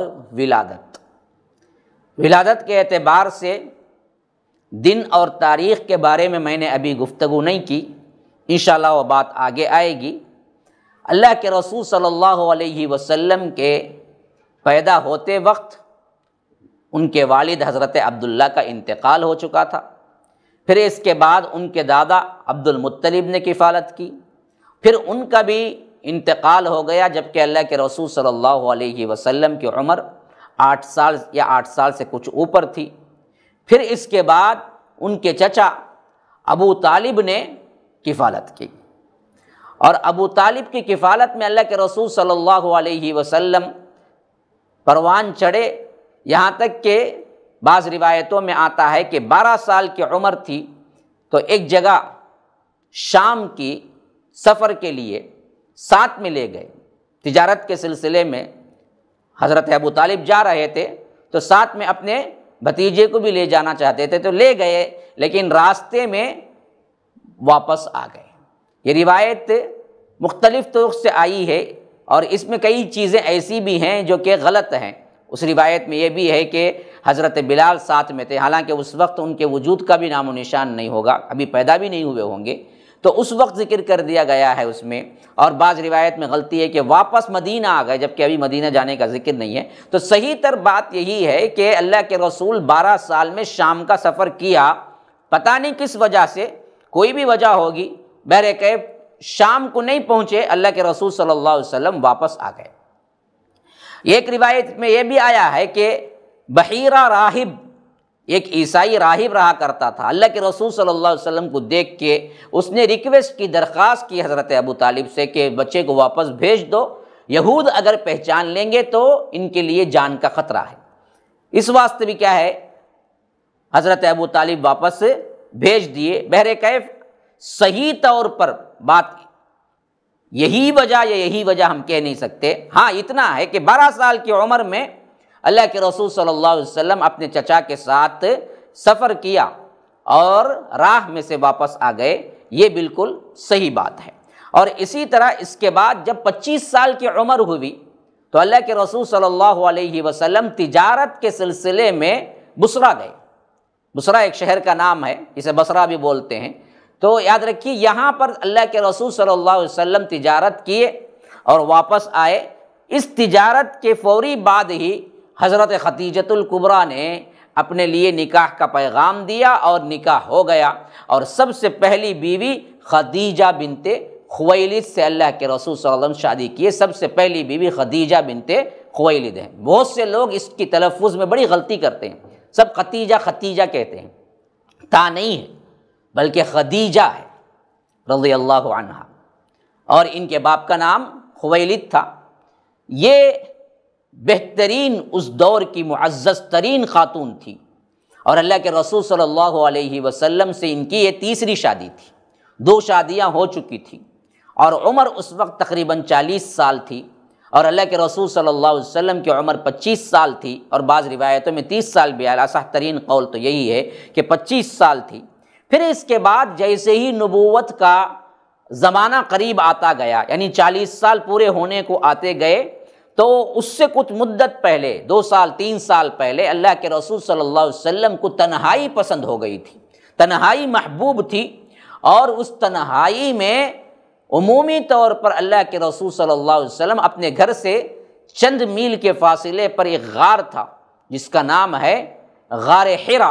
غار حرا کے اندر بیٹھ کر اللہ کے رسول صلی اللہ علیہ وسلم تحنس کیا کرتے، جیسا کہ بخاری کے حدیث کے الفاظ ہیں، یعنی غور و فکر کیا کرتے تھے۔ عبادت کا لفظ تحنس کا اگر معنی کیا جائے تو کیا ہے عبادت، لیکن اس وقت ابھی کیا ہے نماز شروع ہی نہیں ہوئی تھی، تو وہ غور و فکر کرتے تھے اللہ کے بارے میں، اپنے بارے میں، کہ ہم کیوں آئے ہیں، ہمارا یہ تمام چیزیں کیا ہیں اللہ کے رسول صلی اللہ علیہ وسلم کو بہت زیادہ سوچ میں مبتلا کرتی تھی۔ خاص کر اس وقت کا جو معاشرہ تھا، جو شراب اور جو بتوں کی کیا ہے گندگی تھی، اس سے اللہ کے رسول صلی اللہ علیہ وسلم سخت نفرت کرتے تھے، سخت نفرت کرتے تھے، اور کبھی ان اشیاء کے قریب بھی نہیں گئے تھے، ان اشیاء کے قریب کبھی نہیں گئے تھے، یہاں تک کہ اللہ کے رسول صلی اللہ علیہ وسلم کو 40 سال کی عمر میں نبوت عطا کی گئی۔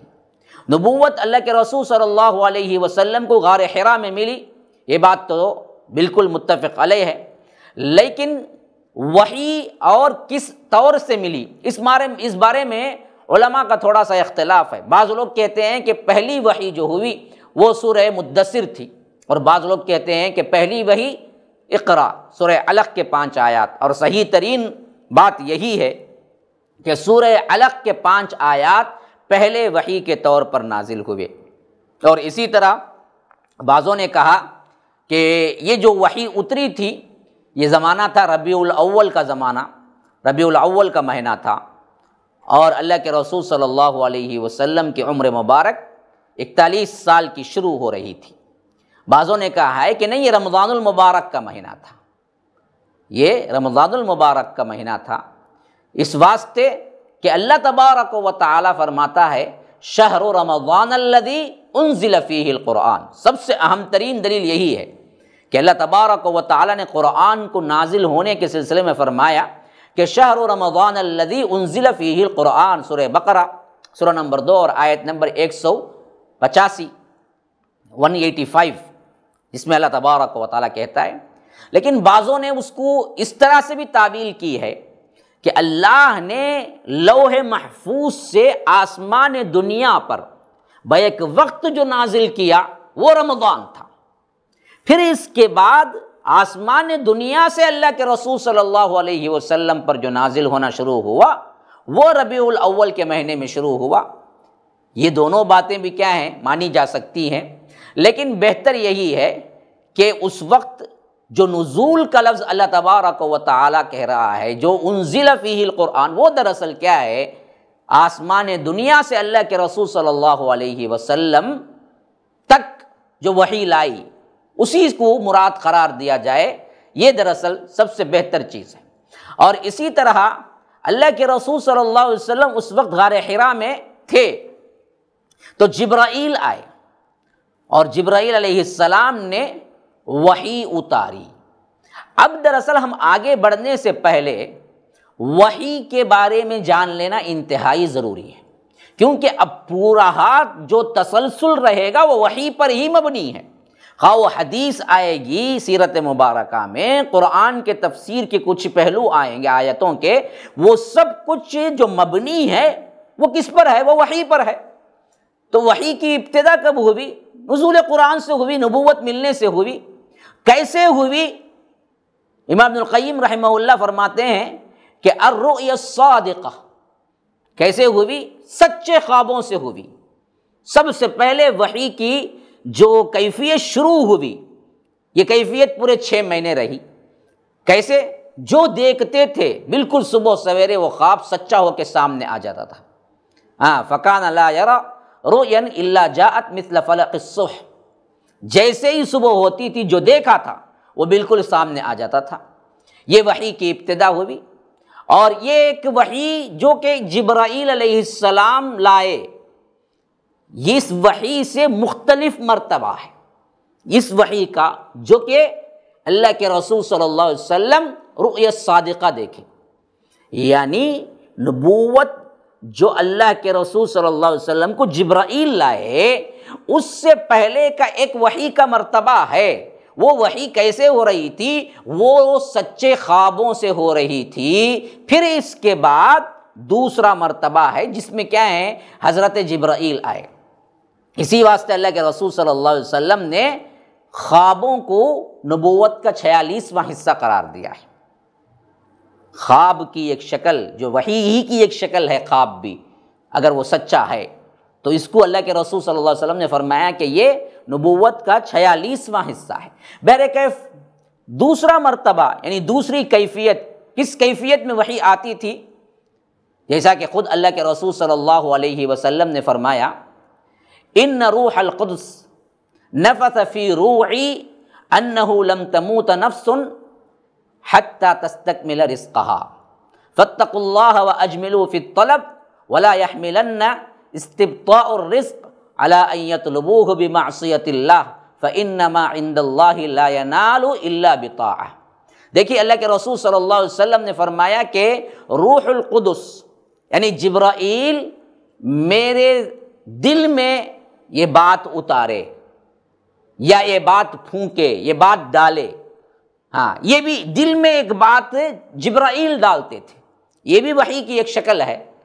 اور اس میں حدیث میں اللہ کے رسول نے فرمایا کہ کوئی نہیں مرے گا، کوئی نفس نہیں مرے گا حتیٰ کہ اس کی جو تقدیر میں رزق لکھ دیا گیا تھا وہ کھا کر ہی، اس کو مکمل کر کے ہی مرے گا۔ اس واسطے لوگوں رزق کو لینے میں، تجارت کرنے میں، رزق کو حاصل کرنے میں جلدی نہ کرو اور حرام کاری نہ کرو، بلکہ کیا ہے؟ صبر کے ساتھ حلال میں ہی طلب کرو، کیونکہ اگر تم حرام میں بھی گئے تو وہی ملے گا جو اللہ نے پہلے تقدیر میں لکھ دیا ہے۔ اگر وہ حرام سے تمہیں مل گیا ہے تو یاد رکھیے حلال سے وہی تمہیں ملنے والا تھا، تم نے جلدی کر کے حرام کاری کر لی۔ تو اللہ کی معصیت میں رزق کو طلب نہ کرو، بلکہ اللہ کی اطاعت میں طلب کرو، جو رزق تمہارے واسطے ہے وہ ضرور مل جائے گا۔ تو یہ حدیث دراصل کیا ہے؟ یہ بات بتاتی ہے کہ اللہ کے رسول صلی اللہ علیہ وسلم کو ایک وحی ایسی بھی آتی تھی جس میں فرشتہ دراصل بات نہیں کرتا تھا، بلکہ اللہ کے رسول صلی اللہ علیہ وسلم کے دل میں بات ڈالتا تھا۔ یہ بھی وحی کی دوسری قسم ہے۔ وحی کی تیسری قسم یہ ہے کہ خود اللہ کے رسول صلی اللہ علیہ وسلم کے سامنے فرشتہ انسان کی شکل میں آ جاتا تھا، جسے صحابہ بھی کبھی کبھی دیکھتے تھے۔ جیسا کہ کیا ہے؟ حدیث جبرائیل مشہور ہے بخاری مسلم کی روایت کے کہ حضرت جبرائیل ایک انسان کی شکل میں آئے اور صحابہ نے بھی دیکھا۔ حدیث طویل ہے، انشاءاللہ کبھی حدیث کے سلسلے میں وہ بات آئے گی تو میں پیش کروں گا، یہ سیرت ہے، اس واسطے میں کیا اشارے دے رہا ہوں۔ تو یہ کیا ہے؟ تیسرا مرتبہ ہے۔ اور اسی طرح چوتھا مرتبہ کیا ہے؟ فرمایا کہ مثل سلسلۃ الجرس، گھنٹی بجنے کی آواز سے آتی تھی۔ گھنٹی، جب گھنٹی بجتی تھی اور اس آواز سے وحی اترتی تھی تو وہ جیسے ہی اللہ کے رسول صلی اللہ علیہ وسلم کے پاس آتی تھی تو وہاں پر اللہ کے رسول کو الفاظ بن جاتے تھے، لیکن اس کی آواز گویا کہ گھنٹی بجنے کی آواز تھی۔ اور فرمایا کہ یہ سب سے زیادہ شدید ترین قسم ہوتی ہے۔ اللہ کے رسول صلی اللہ علیہ وسلم کو اس میں شدید طور پر پسینہ آ جاتا تھا، حتیٰ کہ حضرت عائشہ بیان کر رہی ہیں رضی اللہ عنہا کہ سخت ٹھنڈ کے موسم میں بھی اللہ کے رسول صلی اللہ علیہ وسلم کے جبین مبارک پہ پسینہ آ جاتا تھا۔ اور ایک مرتبہ اللہ کے رسول صلی اللہ علیہ وسلم اونٹ پر سوار جا رہے تھے، یہاں تک کہ ایسی وحی شروع ہوئی تو اونٹ وہ وزن سہ نہ سکا۔ روایتوں میں آتا ہے کہ چلتے چلتے اونٹ چل نہ سکا اور بوجھل ہو کے اونٹ بیٹھ گیا۔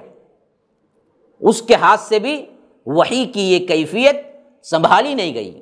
اور اسی طرح ایک مرتبہ حضرت زید بن ثابت کے اوپر اللہ کے رسول صلی اللہ علیہ وسلم کا پیر تھا، اور اس وقت اس کیفیت کی وحی آ گئی تو حضرت زید بن ثابت کہتے ہیں کہ حتیٰ کہ مجھے معلوم ہونے لگا کہ میری پیر کی ہڈی ٹوٹ جائے گی، اتنا وزن تھا اور اتنا بوجھل پن تھا، اور ایسی کیفیت تھی کہ مجھے لگ رہا خالی اللہ کے رسول صلی اللہ علیہ وسلم کا صرف کیا تھا، پیر تھا، لیکن اس کی کیفیت حضرت زید بن ثابت کہتے ہیں کہ ایسا لگ رہا تھا مجھے گویا کہ میرے پیر کی ہڈی ٹوٹ جائے گی۔ یہ بخاری کی روایت کے اندر آیا ہے۔ تو یہ بھی ایک شکل تھی۔ پانچویں شکل یہ تھی کہ وحی کا فرشتہ یعنی جبرائیل جب آتے تھے وہی شکل میں آتے تھے جس شکل میں اللہ نے ان کو بنایا ہے، اصلی شکل میں، پھر وحی اللہ کے رسول صلی اللہ علیہ وسلم پر کرتے تھے، وحی اترتی تھی۔ تو یاد رکھیے یہ شکل بھی اللہ کے رسول صلی اللہ علیہ وسلم کو ہوئی ہے، جس میں اللہ کے رسول صلی اللہ علیہ وسلم نے باقاعدہ طور پر حضرت جبرائیل کو دیکھا ہے۔ اور اس سلسلے میں 2 مرتبہ تو احادیث سے بھی ثابت ہے، قرآن میں ایک مرتبہ کا ذکر آیا ہے کہ جس میں اللہ کے رسول صلی اللہ علیہ وسلم نے حضرت جبرائیل کو باقاعدہ طور پر ان کے اصلی حالت میں دیکھا، اور اللہ تبارک و تعالی نے جو وحی بھیجی تھی وہ وحی انہوں نے کی، اور یہی حالت شروع کے ایام میں اللہ کے رسول صلی اللہ علیہ وسلم کے ساتھ پیش آیا۔ چھٹی قسم وہ ہے جس میں اللہ تبارک و تعالی نے لیلۃ الاسراء معراج کی رات کی تھی، جس میں اللہ تبارک و تعالی نے نماز فرض کیا تھا۔ یہ خاص اللہ تبارک و تعالی کی آواز کو ڈائریکٹ سننے کی، اللہ تبارک و تعالی کی آواز کو ڈائریکٹ سننے کا، اور اسی طرح اللہ تبارک و تعالی نے اس وقت جس کیفیت سے وحی کی وہ اللہ اور اللہ کے رسول ہی بہتر۔ فَأَوْحَىٰ إِلَىٰ عَبْدِهِ مَا أَوْحَىٰ، وہ وحی کی جو قسم تھی آسمانوں پہ تھے اللہ کے رسول صلی اللہ علیہ وسلم، اس وقت کیا ہے اللہ تبارک و تعالی نے بات کی، اور اس کی جو قسم تھی وہ بالکل ہی الگ تھی، وہ اللہ ہی اور اللہ کے رسول صلی اللہ علیہ وسلم ہی جانتے ہیں۔ پھر 7ویں قسم وہ ہے جو اللہ تبارک و تعالی نے حضرت موسیٰ جیسے کلام ڈائریکٹ کیا تھا، ویسے ہی کلام اللہ تبارک و تعالی نے اللہ کے رسول صلی اللہ علیہ وسلم سے بھی کیا۔ یہ بھی وحی کی ایک قسم ہے جو 7ویں ہے۔ اور بعضوں نے کیا کیا ہے، 8ویں قسم بھی بتلائی ہے وحی کی، وہ یہ کہ اللہ تبارک و تعالی ڈائریکٹ آواز اور بغیر حجاب کے، ڈائریکٹ بغیر حجاب کے وحی کی بات کی۔ لیکن یہ دراصل کیا ہے، خلاف ہے، اس معاملے میں اختلاف ہے، اور صحیح ترین روایتوں اور اصحاب رسول اللہ صلی اللہ علیہ وسلم کے باتوں سے اور ان کے احوال سے معلوم ہوتا ہے کہ یہ کیفیت نہیں تھی۔ اللہ کے رسول صلی اللہ علیہ وسلم نے اللہ تبارک و تعالی کو دیکھا نہیں ہے۔ خاص کر اماں عائشہ کی روایت کے مطابق تو کسی نے اگر یہ کہا اللہ کے رسول صلی اللہ علیہ وسلم اللہ کو دیکھا ہے تو بالکل وہ جھوٹا ہے، اماں عائشہ رضی اللہ عنہ کہتی ہیں۔ تو اس حیثیت سے امام ابن القیم کہتے ہیں کہ واقعتاً یہ بات صحیح نہیں ہے۔ 7 قسم تو پکے ہیں، 8ویں کے بارے میں اختلاف ہے، اور حضرت عائشہ رضی اللہ عنہ کی روایت کو ملا لیا جائے تو یہ بات اور صحیح ہو جاتی ہے کہ اللہ کے رسول صلی اللہ علیہ وسلم نے معراج کی رات اللہ تبارک و تعالیٰ کو دیکھا نہیں ہے۔ اب جو لوگ شد و مد سے اس کو ضعیف اور موضوع روایات سے جمع کر کے دیکھنا کیا ہے، پھر اس میں کیا ہے ملنا کیا ہے، اس میں کیا ہے کئی گھنٹے کئی سال بتا دیے، اللہ کے رسول کو دیکھ رہا تھا، اللہ کے رسول اللہ کو دیکھ رہے تھے، بس زمانہ کتنا گزرا پتہ نہیں، یہ سب کیا ہے من گھڑت باتیں جو اپنے آپ سے بنا لیے گئے ہیں، اور لوگ تبرکاً اسے بڑے مزے لے لے کے سنتے ہیں جب معراج کی رات آتی ہے۔ سب سے پہلے معراج کی رات ہی میں اختلاف ہے کہ کون سی رات معراج ہوئی، اس کو 27 رجب سے جوڑ کر پوری رات جاگتے ہیں اور منمانے قصے اپنے جو سن رکھا ہے بلا دلیل کے وہ لے کے کیا ہیں ایسے جذبات کے ساتھ رو رو کے پڑھتے ہیں اور مجلسیں ایسی قائم ہوتی ہیں، تو یاد رکھیے یہ تمام چیزیں بدعات و خرافات میں شمار ہوتی ہیں۔ صحیح طور پر وہ چیز ثابت ہی نہیں ہے پہلے۔ اصل حقیقت علم سے حاصل ہوتی ہے۔ دلائل کیا ہیں؟ صحیح طور پر ہونے چاہیے کسی بھی کام کے کرنے میں۔ اب آئیے، یہ میں نے اس واسطے بیان کر دیا وحی کا تسلسل درمیان میں کہ آپ کو معلوم ہو جائے کہ وحی کی ابتدا اور بعد میں آنے والے جتنے وحی ہیں جو کہ قرآن اور سنت دونوں مل کے بنے ہیں، دونوں کی بنیاد ایک ہی ہے، تو پھر بعد میں آپ کو اس میں سمجھنے میں دقت نہ پیش آئے۔ پھر ہم سیرت مبارکہ کی طرف پلٹتے ہیں اور وہاں سے ہی بات شروع کریں گے جہاں سے پھر ابتدائی چیزیں میں نے بیان کی ہیں۔ اس میں بعض لوگوں کو سمجھنے میں دقت ہوگی، تو ہم پڑھتے ہوئے اللہ کے رسول صلی اللہ علیہ وسلم کی زندگی مبارکہ کا 40واں سال تک پہنچ گئے، لیکن اب پھر شروع سے کیوں جا رہے ہیں؟ یاد رکھیے ایک مجموعی طور پر ایک نسبت اور ایک تعارف کی حیثیت سے چند باتیں ذکر کرنا مقصود ہے۔ شرح و بسط کے ساتھ انشاءاللہ پوری سیرت آئے گی، لیکن اس حیثیت سے میں اس واسطے پھر شروعات کی طرف جا رہا ہوں کہ ہر بات ایک ایک بات تفصیل کے ساتھ آپ کے سامنے آ جائے، کیونکہ ہمارے ذہنوں میں سیرت کا مطلب ہی کیا ہے؟ بس پیدا ہوئے، فلاں ہوا، یہ ہوا، شادی ہوئی، پھر اس کے بعد نبوت ملی، پھر نبوت کا 1واں سال، 2واں سال، 3واں سال، پھر مکی زندگی، پھر مدنی زندگی، پھر اللہ کے رسول صلی اللہ علیہ وسلم کے 11 ہجری میں وفات ہو گئی، سیرت ختم، پھر اس کے بعد تبرکاً پڑھتے جاؤ، زندگی گزارتے جاؤ۔ یہ دراصل ہمارے ہاں بنا دیا گیا ہے، جو کہ اسلاف کا یہ طریقہ نہیں تھا، اس کے بالکل برعکس تھا۔ ایک ایک چیز پڑھتے بھی تھے اور تحقیق بھی کرتے تھے، اور عمل کا جو نمونہ تھا وہاں پر عمل کے لیے تیار رہتے تھے۔ سیرت کا مطلب صرف تاریخ نہیں ہے کہ فلاں ڈیٹ میں یہ ہوا، یہ ہوا، یہ ہوا، یہی بیان کر دیا جائے۔ سیرت کے اندر تمام احوال آتے ہیں، خواہ وہ خانگی زندگی ہو، اسی طرح جنگی زندگی ہو، سیر ہوں، مغازی ہوں، اسی طرح اللہ کے رسول صلی اللہ علیہ وسلم کے معاملات ہوں، گھریلو زندگی ہو، اسی طرح اللہ کے رسول باپ ہیں تو وہ باپ کے طور پر کیسے ہیں، اللہ کے رسول صلی اللہ علیہ وسلم اسی طرح ایک امت کے سردار ہیں اور مدینے کے بادشاہ ہیں۔ ہر معاملے میں اللہ کے رسول صلی اللہ علیہ وسلم کی سیرت کے پہلو کو اجاگر کیا جائے تاکہ ہمارے لیے دراصل عمل کا پہلو نکلے۔ اب آئیے، پیدا ہو گئے، پیدا ہونے کے بعد اللہ کے رسول صلی اللہ علیہ وسلم کی ختنہ ہوئی۔ یاد رکھیے یہ بات اس واسطے ذکر کر رہا ہوں کہ آج بھی وہی جو کیا ہیں بڑے ہی ذوق و شوق سے رو رو کے جو سن لیتے ہیں نا، ان میں یہ بات بہت مشہور ہو گئی کہ اللہ کے رسول صلی اللہ علیہ وسلم ختنہ کیے ہوئے پیدا ہوئے۔ اور بڑے بڑے لوگ اس کو اور کیا کرتے ہیں، ان روایات کو بڑی ہی رقت آمیز انداز میں بولتے ہیں، تو پورا مجمع حیرت سے کیا ہے سنتا ہے کہ ہاں، حالانکہ صحیح تر بات یہ نہیں ہے۔ ایک قول ایسا بھی آ گیا ہے، اس میں علماء کا اختلاف ہے، لیکن ایک قول ایسا بھی آ گیا ہے کہ اللہ کے رسول صلی اللہ علیہ وسلم کو کیا ہے، ختنہ کیے ہوئے اور ناف کٹی ہوئی پیدا ہوئے، کسی کو کاٹنے کی ضرورت نہیں۔ جیسا کہ سب کو معلوم ہے بچہ پیدا ہوتا ہے تو ماں کی انتڑی سے کیا ہے، بچے دانی سے بالکل اٹیچ ہوتا ہے، پھر دائیا ہے جو اس کو کاٹتی ہے۔ تو بعض روایتوں میں یہ بات آ گئی ہے کہ اللہ کے رسول صلی اللہ علیہ وسلم ختنہ کیے ہوئے اور ناف کٹی ہوئی پیدا ہوئے۔ اب اس میں اور زیادہ مسالہ لگانے والے کیا کیا نہیں لگا دیتے پتہ ہے؟ ہمارے طارق جمیل صاحب تو ایکشن کر کے بتاتے ہیں، سجدے میں پیدا ہوئے، گویا کہ جا کے یہی دیکھ کے ویڈیو لے کے آئے تھے۔ ابھی کہاں سے مل گئی یہ بات؟ جبکہ ختنہ ہو کے پیدا ہوئے، اسی میں اختلاف ہے۔ اور امام ابن القیم رحمہ اللہ سیرت کی مستند ترین کتاب کے اندر یہ بات لائے ہیں کہ اس میں اختلاف ہے، اور بات صحیح یہ ہے کہ اللہ کے رسول صلی اللہ علیہ وسلم کی ختنہ حضرت عبد المطلب نے کی، جیسے عام عرب کے بچوں کے ختنہ ہوتے تھے۔ اور دوسری سب سے اہم ترین بات خاص کر موضوعات کے اندر یہ روایت آئی ہے۔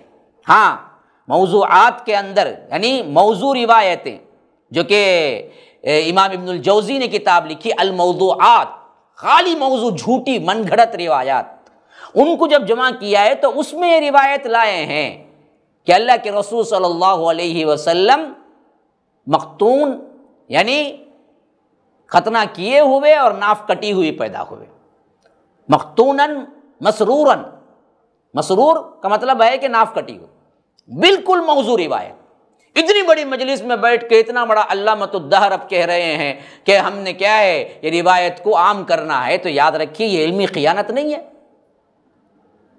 اگر میری بات وہاں تک پہنچے طارق جمیل صاحب تک تو ان سے التجا، اللہ کے لیے موضوع روایات کو، من گھڑت روایات کو ایسے بیان نہ کریں جیسے کیا ہے صحیح روایتوں کو بیان کریں۔ اگر کوئی بندہ بیان کرتا بھی ہے تو کہنا چاہیے کہ ساتھ میں یہ ایسی روایت آئی ہے لیکن صحیح نہیں ہے۔ یہ علمی خیانت ہے کہ اس کے ذوف کی طرف اشارہ نہ کریں یا اس کے موضوع ہونے کی طرف اشارہ نہ کریں۔ اور لوگ حیرت سے سنتے کیا سیرت بیان کرتے ہیں، کیا سیرت بیان کرتے ہیں۔ اللہ کے رسول پیدا ہوتے وقت مختون بھی تھے اور کیا مسرور بھی تھے، انتڑی کٹی ہوئی بھی تھی، خود بخود ناف کٹی ہوئی تھی، اور یہ شکل جو میں نے خود دیکھا ہے ویڈیو میں، جب سیرت بیان کرتے ہیں طارق جمیل صاحب باقاعدہ سجدہ کر کے بتاتے ہیں کہ سجدے میں پیدا ہوئے۔ آپ تھے وہاں پر؟ کیا دین جو چاہے تمہاری زبان پہ جو آئے وہی دین بن جائے گا؟ دین کے لیے دلیل نہیں ہے، سند نہیں ہے، جھوٹ بولتے ہوئے شرم آنی چاہیے نا جی اللہ کے رسول صلی اللہ علیہ وسلم پر۔ تو ایسی کوئی روایت نہیں ہے، آئی ہے تو بھی ضعیف اور موضوعات میں سے آئی ہے۔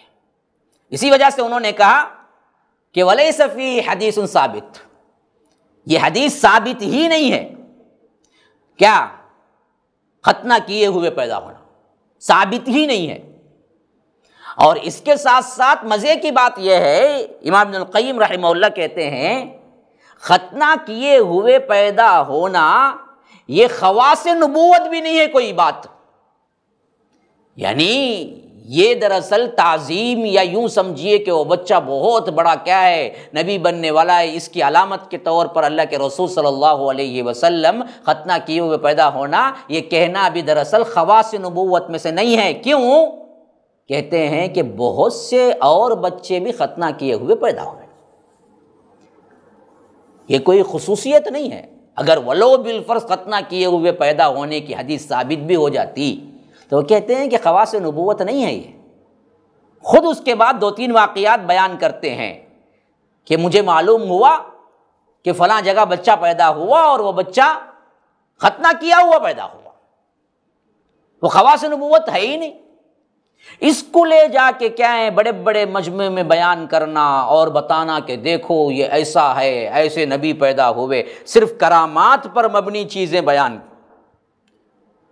اور ان کو ایسا بنا دینا کہ آدمی کہہ سکے بھائی انبیاء کہاں، اللہ کے رسول صلی اللہ علیہ وسلم تو کیا ہیں سراپا معجزہ نور تھے، ہم کہاں پیروی کریں گے۔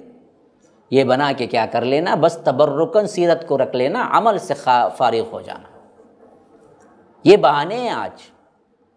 اللہ تبارک و تعالیٰ سب کو نیک ہدایت دے۔ ہمیں دراصل کیا ہے کسی پر طنز کرنا مقصود نہیں ہے اللہ کے لیے، ہمیں تو صرف یہ بتانا ہے کہ غلط چیز غلط ہی ہے، خواہ وہ کوئی بھی بیان کرے، غلطی صرف کسی سے نہیں ہو سکتی ہے تو وہ ایک ہی ہیں جناب محمد الرسول اللہ صلی اللہ علیہ وسلم، ہر ایک سے غلطی ہو سکتی ہے۔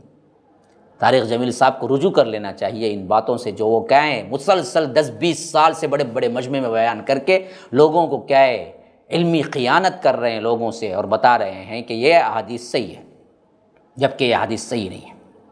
اسی واسطے کہتے ہیں امام ابن القیم عبد المطلب نے 7ویں دن ختنہ کیا، یہ بات ثابت ہے اصل میں، اور ایک بہت بڑا دسترخوان بچھایا، یعنی ایک دعوت بھی دی، اور سماہ محمدن، اور نام محمد رکھا۔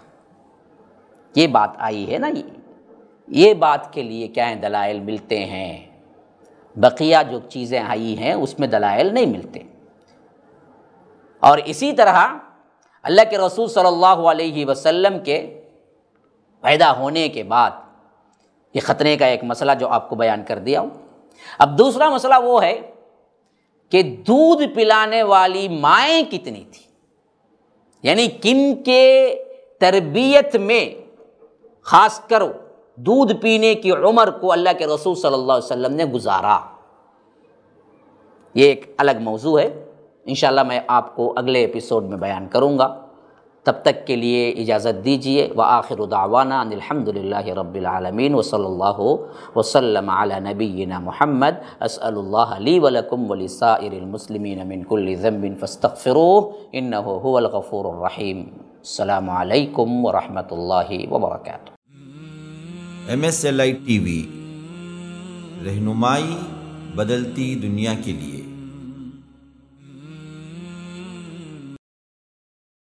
السلام علیکم ورحمۃ اللہ وبرکاتہ. بسم اللہ الرحمن الرحیم وبہ نستعین واصلی واسلم علی رسولہ الکریم وبعد. فاعوذ باللہ من الشیطان الرجیم. وَإِذَا قِيلَ لَهُمُ اتَّبِعُوا مَا أَنزَلَ اللَّهُ قَالُوا بَلْ نَتَّبِعُ مَا أَلْفَيْنَا عَلَيْهِ آبَاءَنَا أَوَلَوْ كَانَ آبَاؤُهُمْ لَا يَعْقِلُونَ شَيْئًا وَلَا يَهْتَدُونَ. اللهم أرنا الحق حقا وارزقنا اتباعه وأرنا الباطل باطلا وارزقنا اجتنابه. اللهم علمنا ما ينفعنا وانفعنا بما علمتنا وارزقنا علما. رب اشرح لي صدري ويسر لي أمري واحلل عقدة من لساني يفقهوا قولي.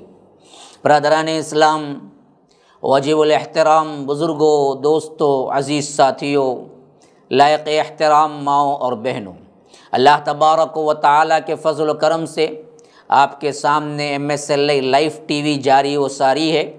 اس کے ذریعے سے مختلف نوع عنوانات پر میں نے دروس دیے ہیں، اور یہ سلسلہ خاص طور پر عقیدے کے درس کا سلسلہ ہے.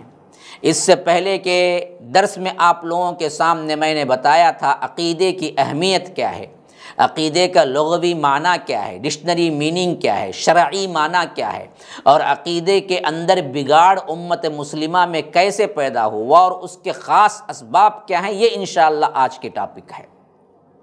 اللہ کے رسول صلی اللہ علیہ وسلم نے اس امت کو چھوڑا تو عقیدے کے، عمل کے، ہر شریعت کے ہر ایک لحاظ سے جس طرح سورج روشن ہوتا ہے تو ہر چیز نظر آتی ہے، اسی طرح بالکل روشن شاہ راہ پہ چھوڑا. جیسا کہ اللہ کے رسول صلی اللہ علیہ وسلم نے فرمایا ترکتکم علی محجۃ البیضاء لیلھا کنہارھا لا یزیغ عنہا الا ہالک، کہ میں تمہیں جس روشن شریعت پہ چھوڑ کے جا رہا ہوں اس کی راتیں بھی دن کی طرح روشن ہیں. علی محجۃ البیضاء، ایک بالکل روشن راستے میں، اس کے اندر کوئی تیڑ نہیں. الحمدللہ الذی انزل علی عبدہ الکتاب ولم یجعل لہ عوجا. ہم نے ایسی کتاب اے اللہ کے رسول صلی اللہ علیہ وسلم آپ پر نازل کی ہے. تعریف اس رب کے لیے جس نے ایسی کتاب نازل، اس کے اندر کوئی تیڑ نہیں ہے، سیدھا راستہ، قیمہ، بالکل سیدھا راستہ. اس طرح روشن شریعت، روشن عقیدہ، روشن شاہ راہ، روشن کتاب ہونے کے باوجود بھی یہ امت کس طرح بھٹکی، کیا اسباب تھے عقیدے کے اندر اس طرح اس حد تک بگاڑ کے مشرکین مکہ کے عقیدے سے بھی بدتر مسلمانوں کا آج عقیدہ ہو گیا. کیوں؟ اس کے اسباب میں سب سے اہم ترین ایک سبب یہ ہے کہ تعصب اپنے آباء و اجداد کی، تعصب اپنے آباء و اجداد کی.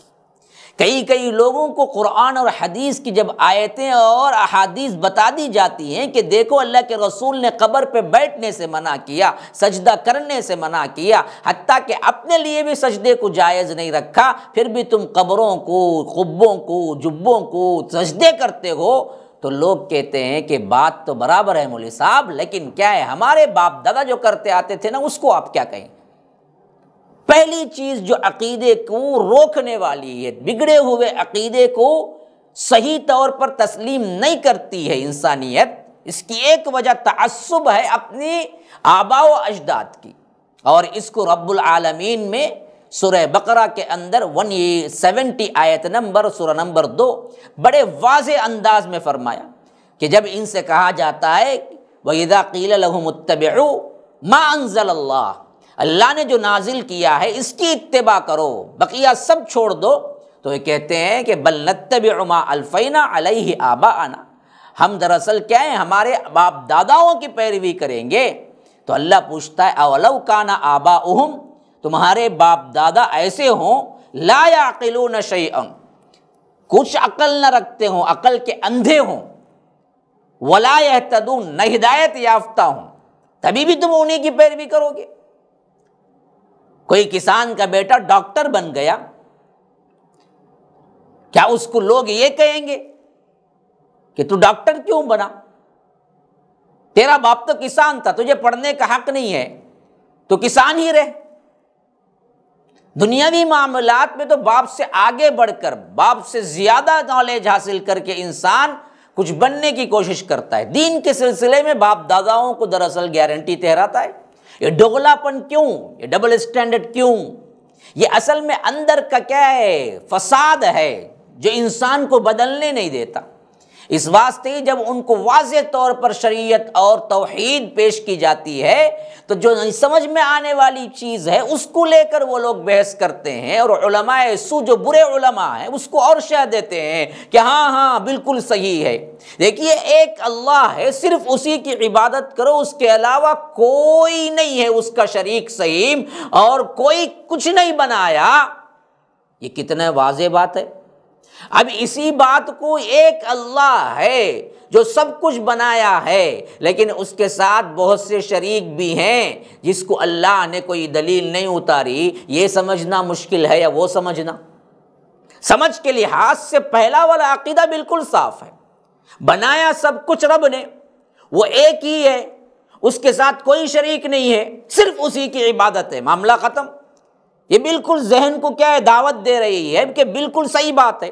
اب اس کو آپ کیا ہے، مشکل میں ڈالتے ہیں، سمجھنے میں مشکل ہے۔ اب بعض لوگ کہہ رہے ہیں کہ بنایا تو ہاں جی اللہ ہی نے، لیکن بنا کر اختیارات فلاں ولی کو دے دیا، غوث اعظم کو دے دیا، کالے شاہ ولی کو دے دیا، موسیٰ شاہ قادری کو دے دیا، علی حجویری کو دے دیا، حسنین کو دے دیا، مولا علی کو دے دیا، فلاں دے دیا۔ بھائی جب پورا رب نے بنایا تو رب کیوں دے گا؟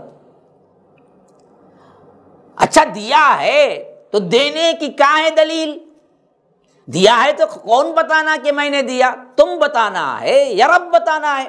رب نے تو نہیں بتایا، ہاں رب نے تو کہا کہ میرا کوئی شریک نہیں، وَلَمْ يَكُنْ لَهُ شَرِيكٌ فِي الْمُلْكِ وَلَمْ يَكُنْ لَهُ وَلِيٌّ مِّنَ الذُّلِّ وَكَبِّرْهُ تَكْبِيرًا، میرا کوئی کیا ولی نہیں ہے، میرا کوئی شریک نہیں ہے، میرا کوئی سہیم نہیں ہے، میرا کوئی وزیر نہیں ہے، میرا کوئی مثل نہیں ہے، لَيْسَ كَمِثْلِهِ شَيْءٌ، مجھ جیسا کوئی نہیں ہے۔ وَرَبُّكَ يَخْلُقُ مَا يَشَاءُ وَيَخْتَارُ مَا كَانَ لَهُمُ الْخِيَرَةُ، تیرا رب ہے جس کو پورا اختیار ہے، یہ اختیار کسی کو نہیں دیا۔ قُلِ اللَّهُمَّ مَالِكَ الْمُلْكِ تُؤْتِي الْمُلْكَ مَن تَشَاءُ وَتَنزِعُ الْمُلْكَ مِمَّن تَشَاءُ وَتُعِزُّ مَن تَشَاءُ وَتُذِلُّ مَن تَشَاءُ بِيَدِكَ الْخَيْرُ إِنَّكَ عَلَى كُلِّ شَيْءٍ قَدِيرٌ، کہ تم اللہ سے مانگنا چاہو، اللہ کی توحید بیان کرنا چاہو تو یوں کہو اے مالک الملک، بادشاہوں کے بادشاہ، تؤتی الملک من تشاء، جس کو چاہے بادشاہت دے دے، وتنزع الملک ممن تشاء، جس کو چاہے تخت سے تختہ دار پہ سولی پہ لٹکا دے، وتعز من تشاء، جس کو چاہے عزت دے دے، وتذل من تشاء، جس کو چاہے ذلیل کر دے، بیدک الخیر، خیر کا تمام اختیار تیرے ہاتھ میں ہے، انک علی کل شیء قدیر، ہر چیز پر تو قادر ہے۔ وہ رب ہے جو صاف بتا رہا ہے کہ میں کون ہوں، میرے لیے کوئی بیوی نہیں ہے، وَلَمْ يَكُنْ لَهُ صَاحِبَةٌ، کوئی بیوی نہیں، میرے لیے کوئی بیٹا نہیں ہے۔ قُلْ هُوَ اللَّهُ أَحَدٌ اللَّهُ الصَّمَدُ لَمْ يَلِدْ وَلَمْ يُولَدْ وَلَمْ يَكُنْ لَهُ كُفُوًا أَحَدٌ، نہ مجھے بیٹا ہے، نہ باپ ہے، نہ جنا ہے میں نے، نہ میں جنا گیا ہوں، اور میں اکیلا ہوں، میں صمد ہوں، بے نیاز ہوں، اور مجھ جیسا کوئی نہیں ہے۔ کفواً احد، کفو کہتے ہیں برابری، میری برابری کا کوئی نہیں ہے۔ قالوا اتخذ الرحمن ولدا، لوگ کہتے ہیں کہ اللہ کو بیٹا ہے، اللہ کہتا ہے تکاد السماوات یتفطرن منہ وتنشق الارض وَتَخِرُّ الْجِبَالُ هَدًّا أَن دَعَوْا لِلرَّحْمَٰنِ وَلَدًا، اس بات سے تو پورا زمین آسمان کانپ رہا ہے، قریب ہے کہ زمین اور آسمان پھٹ جائے، تکاد السماوات یتفطرن منہ، ٹکڑے ٹکڑے ہو جائے آسمان، وتنشق الارض، زمین شق ہو جائے، وتخر الجبال ہدا، اور پہاڑ اڑیں ٹکڑے ٹکڑے ہو کے، ان دعوا للرحمن ولدا، کہ یہ کہنے پر کہ اللہ کو بیٹا ہے۔ اللہ کے رسول سے فرمایا تم یہ کہو، قل ان کان للرحمن ولد فانا اول العابدین، اگر میرے لیے کوئی بیٹا ہوتا تو سب سے پہلا عبادت کرنے والا میں خود ہوتا۔ اللہ کے رسول کو کہنے کے لیے فرمایا، قل، اللہ آپ کہیے، اگر رب کا کوئی بیٹا ہوتا، عیسیٰ بیٹا ہوتے، عزیر بیٹا ہوتے، یا تمہارے اس کے مطابق اللہ کے رسول نور من نور اللہ ہوتے، کہ من نور اللہ، اللہ کے نور میں سے نکلے ہوئے ایک نور ہے، بیٹا بھی وہی نا جی، صلب سے نکلتا ہے، تم نے نام چینج کر دیا۔ اگر ایسا ہوتا تو میں خود سب سے پہلے عبادت کرنے والا ہوتا، میں نے کسی کو شریک نہیں کیا۔ ہاں، اللہ تبارک و تعالی کے وحدانیت میں کوئی شریک نہیں ہے۔ ان باتوں کو واضح طور پر ذہن قبول کرتا ہے، لیکن دراصل رکاوٹ جو بنتا ہے وہ کیا ہے جی؟ وہ تعصب ہے باپ دادا کا، نکالو اپنے آپ سے۔ قرآن اور حدیث دلیل ہے دین کی، باپ دادا کی باتیں دلیل نہیں ہیں۔ ہاں، ان کی باتیں قرآن اور حدیث کی تائید میں مل جاتی ہیں تو لے لیجیے، کوئی مسئلہ نہیں، غلط نہیں ہے، لیکن جہاں حدیث اور قرآن نہیں ہے وہاں پر دلیل نہیں ہے۔ اور دوسری چیز، اندھی تقلید، اندھی تقلید ہماری امت مسلمہ کو عقیدے کے اندر اس طرح بگاڑ پیدا کرنے کے سب سے اہم ترین اسباب میں سے ایک سبب اندھی تقلید ہے۔ لوگ کیا کرتے ہیں؟ لوگوں کی باتوں کو عقیدہ بنائے ہوئے ہیں، جبکہ اس کی کوئی دلیل نہیں ہے، نہ ان کو بھی معلوم نہیں ہے، بس کہتے چلے آ رہے ہیں۔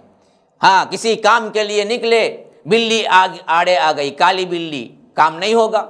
کسی کام کے لیے نکلے، کسی کی صورت دیکھ لیے، کام نہیں ہوگا۔ کسی کام کے لیے نکلے، کوئی دوسرا آ گیا تو ہم نے سمجھ لیا کہ کیا ہے، فلاں کام اچھا ہوگا۔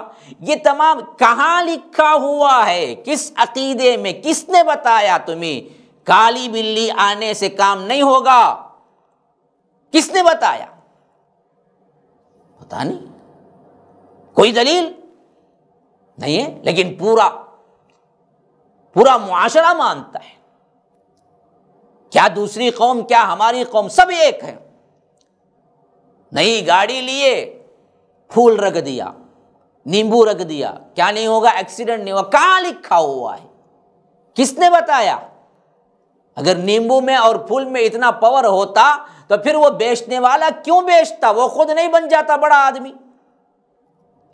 اعتقادات ہم کہاں سے، اصل اعتقادات کہاں سے لینا اور ہم کہاں سے لے رہے ہیں؟ دیکھیے، عقیدے کا ہر مضمون کا وہ چھوٹا ہو بڑا اللہ تبارک و تعالی کی طرف سے نازل کردہ ہونا چاہیے۔ رسول تمہیں دے گا، صرف وہی عقیدہ بن سکتا ہے، اس کے علاوہ کوئی عقیدہ نہیں بن سکتا، خواہ وہ 7 گز کے لمبے عمامے پہنا ہوا کیوں نہ ہو، جبہ قبے والا کیوں نہ ہو، بڑے بڑے ممبروں پہ بیٹھ کے بولنے والا کیوں نہ ہو، یا آ کر 1000 دانوں کی تسبیح اپنے گلے میں ڈالنے والا کیوں نہ ہو۔ یہ کوئی شخصیت دلیل نہیں ہے، دلیل اللہ کے رسول اور اللہ تبارک و تعالی کا قول ہے۔ تو یاد رکھیے، ہمارا معاملہ کیا ہے؟ اس معاملے میں جیسے بھی جو بھی ملا ہم عقیدہ بنا لیتے ہیں۔ کسی سے سنا، عقیدہ بنا لیے۔ کوئی کیا ہے، بک رہا ہے کچھ، وہ بھی عقیدہ بن گیا۔ کسی نے کہا کہ کیا اولاد نہیں ہو رہے، 7 جمعرات فلاں جا کے کیا ہے قبر پہ چاٹو، یہ عورتیں، کس نے بتایا؟ کہاں سے عقیدہ لیا؟ قبر پکی بنانے پر منع ہے تو وہاں جا کے چاٹنے پر، اللہ اکبر، کتنا بڑا گناہ ہے۔ تو ہم نے جس عقیدے کو بھی مانا ہے، جس پر عمل کیا ہے یا کرنا چاہ رہے ہیں، دیکھنا یہ ہے کہ یہ کس حدیث میں ہے، یا اگر اللہ کے رسول صلی اللہ علیہ وسلم نے کب کیا ایسا۔ عقیدے کے لیے کتاب و سنت دلیل ہے نا جی۔ حالانکہ سب فرق کا اتفاق اس پہ ہے، عمل نہیں کرتے اور عوام کو دھوکہ دیتے۔ تو اندھی تقلید دوسرا سبب ہے۔ تیسرا سبب جو سب سے اہم ترین ہے وہ یہ الغلو فی الاولیاء والصالحین، نیک لوگ خواہ وہ صحیح میں نیک ہوں یا آپ نے نیک بنا دیا ہو نام کے، بہرکیف نیک لوگوں کے احترام میں ان کے احترام سے بڑھ جانا، غلو کرنا، یہ ہے اصل سبب جو شرک کا، اصل سبب جو ہمارے عقیدے کا بگاڑ ہے۔ یہ نہیں کہ احترام نہیں کرنا ہے، لیکن کہاں کس حد تک کرنا ہے؟ کیا آپ ولی کو، نبی کو اللہ بنا دیں گے، اللہ والا احترام دیں گے؟ تو یہ احترام نہیں ہوا، یہ تو الٹا کیا ہے، ان کے احترام کے اندر خلل ہوا۔ جو مرتبہ جس کا ہے اسی مرتبے کو دینا، یہ اصل احترام ہے۔ کوئی چپراسی کو لے آ کے ہیڈ ماسٹر بنا دے تو اسے احترام کہیں گے؟ نہیں، ہرگز بھی نہیں۔ کوئی نارمل ماسٹر کو لے آ کے ہیڈ ماسٹر پرنسپل بنا دے اور کہے کہ میں احترام میں کر رہا ہوں تو آپ مانیں گے؟ رب کہاں، رب کی وحدانیت کہاں؟ اور ادھر آپ نے بندوں کو، جو کہ اللہ نے خود ان کو پیدا کیا، اللہ کے برابر کا اختیار دے کے بٹھا دیے، یہ کر سکتے ہیں، وہ کر سکتے ہیں، وہ ایسے ہیں، وہ ویسے ہیں۔ تو یاد رکھیے یہی وہ چیز ہے جس کی وجہ سے ہمارے اندر عقیدے کا بگاڑ ہوا۔ اسی واسطے اس کی تاریخ کو سمجھنا چاہیے کہ سب سے اہم ترین جہاں سے شرک کی ابتدا ہوئی اس کے بارے میں ہمیں روایتیں بخاری کے اندر ملتی ہیں کہ جس میں فرمایا کان الناس امۃ واحدہ۔ قرآن کے اندر اس آیت کی تفسیر میں ابن عباس رضی اللہ عنہ کا قول ہے، نعمان کا قول ہے، جو کہ بخاری کے اندر بھی موجود ہے۔ سورہ بقرہ کی یہ آیت ہے کہ سب ایک امت تھے، کوئی فرقہ نہیں تھا، کوئی اعتقاد کی غلطی نہیں تھی۔ پھر اس کے بعد ان کے اندر اختلاف آیا، شرک آیا، تو توحید پر آدم اترے اور آدم کی نسل توحید پر قائم رہی علیہ السلام۔ کتنا عرصہ؟ کہتے ہیں کہ کان بین آدم و نوح 10 قرون، 10 صدیاں اسی پر تھے، کلہم علی الاسلام، سب کے سب اسلام پر تھے، کوئی چیز نہیں۔ پھر اس کے بعد ہوا کیسے؟ سب سے پہلے جو اللہ کے مقرب بندے تھے یا ان کے پاس عبادت والے تھے یا ان کے پاس اولیاء تھے، ان کو احترام میں غلو کرنے کی وجہ سے ہی دراصل وہاں سے شرک پیدا ہوا۔ سورہ نوح آیت نمبر 20 پر 3 ہے 23، اللہ تبارک و تعالی فرماتا ہے لا تذرن آلہتکم ولا تذرن ودا ولا سواعا ولا یغوث ویعوق ونسرا، کہ جب نوح علیہ السلام نے دعوت پیش کی تو دعوت کے رد میں نوح علیہ السلام کے جو مشرکین، امت کے جو مشرکین تھے، انہوں نے کہا کہ ہم ہرگز نہیں چھوڑیں گے اپنے آلہہ کو، اپنے معبودوں کو۔ کون کون ہیں؟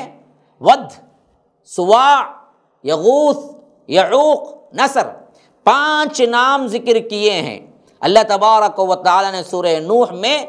جو مشرکین اس وقت حضرت نوح علیہ السلام سے فرمایا کہ ہم اپنے معبودوں کو نہیں چھوڑیں گے، وہ 5 معبودوں کے نام کیا ہیں؟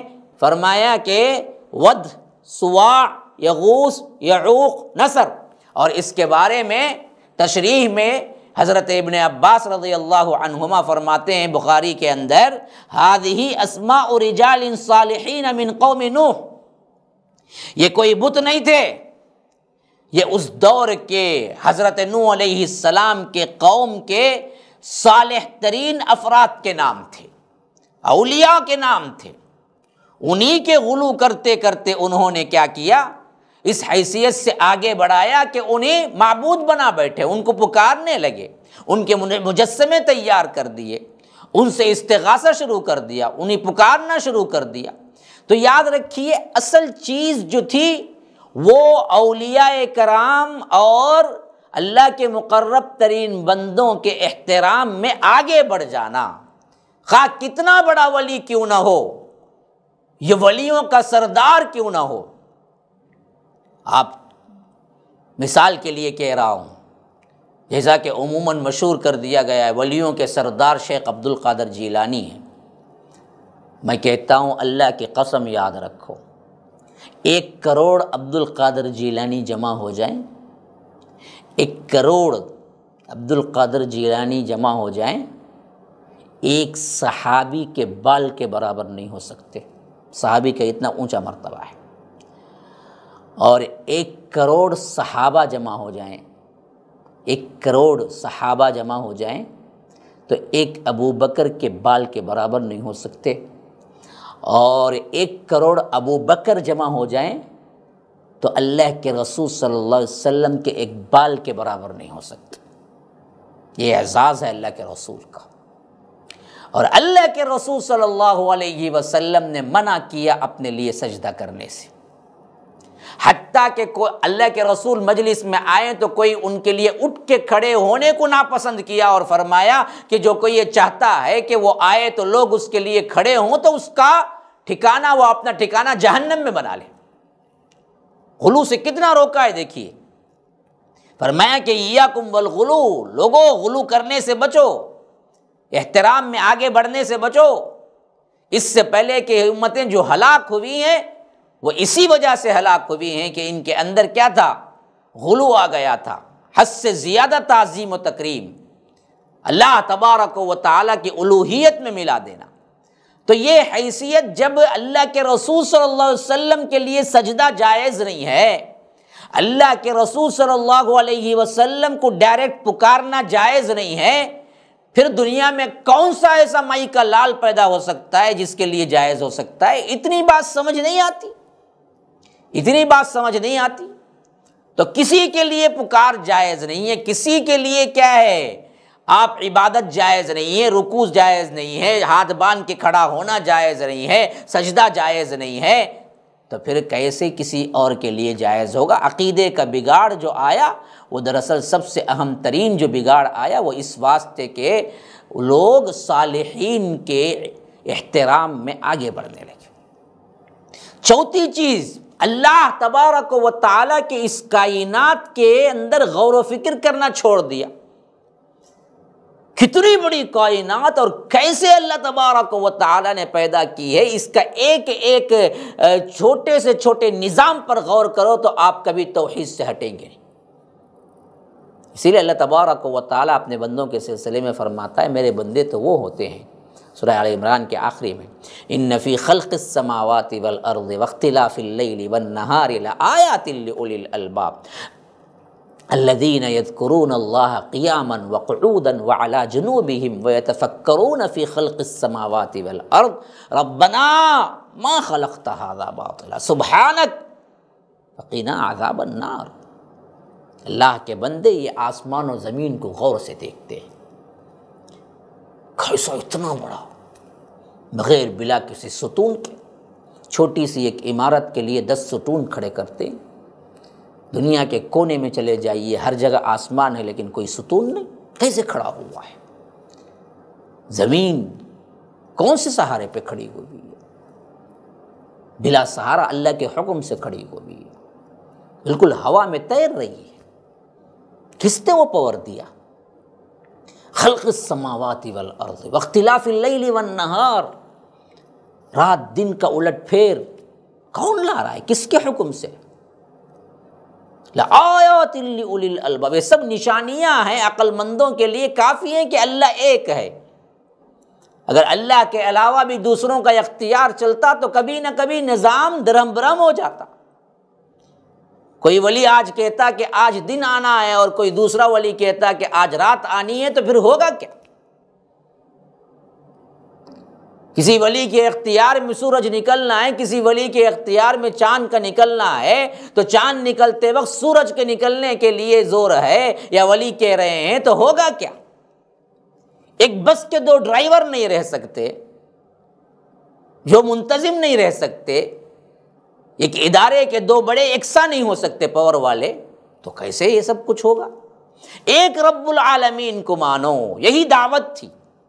غور کرو اس دنیا کے اندر کیسے بڑے بڑے کارنامے ہیں، نظام ہیں جو کہ اللہ ایک چلاتا ہے، اگر وہ ایک نہ ہوتا تو نہ چلتا۔ لو کان فیہما آلہۃ الا اللہ لفسدتا، اگر اس کائنات کے 2 الہہ ہوتے، 2 سے زیادہ ہوتے تو پھر تو زمین میں فساد برپا ہو جاتا۔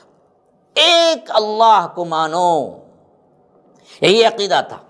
سجدہ اسی کے لیے، قوما اسی کے لیے، رکوع اسی کے لیے، دعا اسی کے لیے، ڈر غائبانہ اسی کے لیے، محبت غائبانہ اسی کے لیے، ہر چیز۔ کائنات کو غور کرو، اللہ نے کیا کیا پیدا کیا۔ واللہ خلقکم وما تعملون، تمہارے افعال بھی اسی نے پیدا کیا، تمہیں بھی وہی۔ اور اولم ينظروا فی ملکوت السماوات والارض وما خلق اللہ من شیء، ذرا دیکھو کائنات کے اندر، آسمان اور زمین کے اندر اللہ تبارک و تعالی نے جو پیدا کیا ہے، اس کے علاوہ کوئی اور شے بھی پیدا کوئی اور بھی کیا ہے؟ بتاؤ۔ عبد القادر جیلانی مکھی کا ایک پر پیدا کیے، کون سے ولی نے کیا پیدا کیا؟ کبھی انہوں نے نہیں کہا، وہ اچھے تھے۔ بعد والوں نے کیا کیا؟ اس طرح کے الزامات ان پر عائد کرتی ہے۔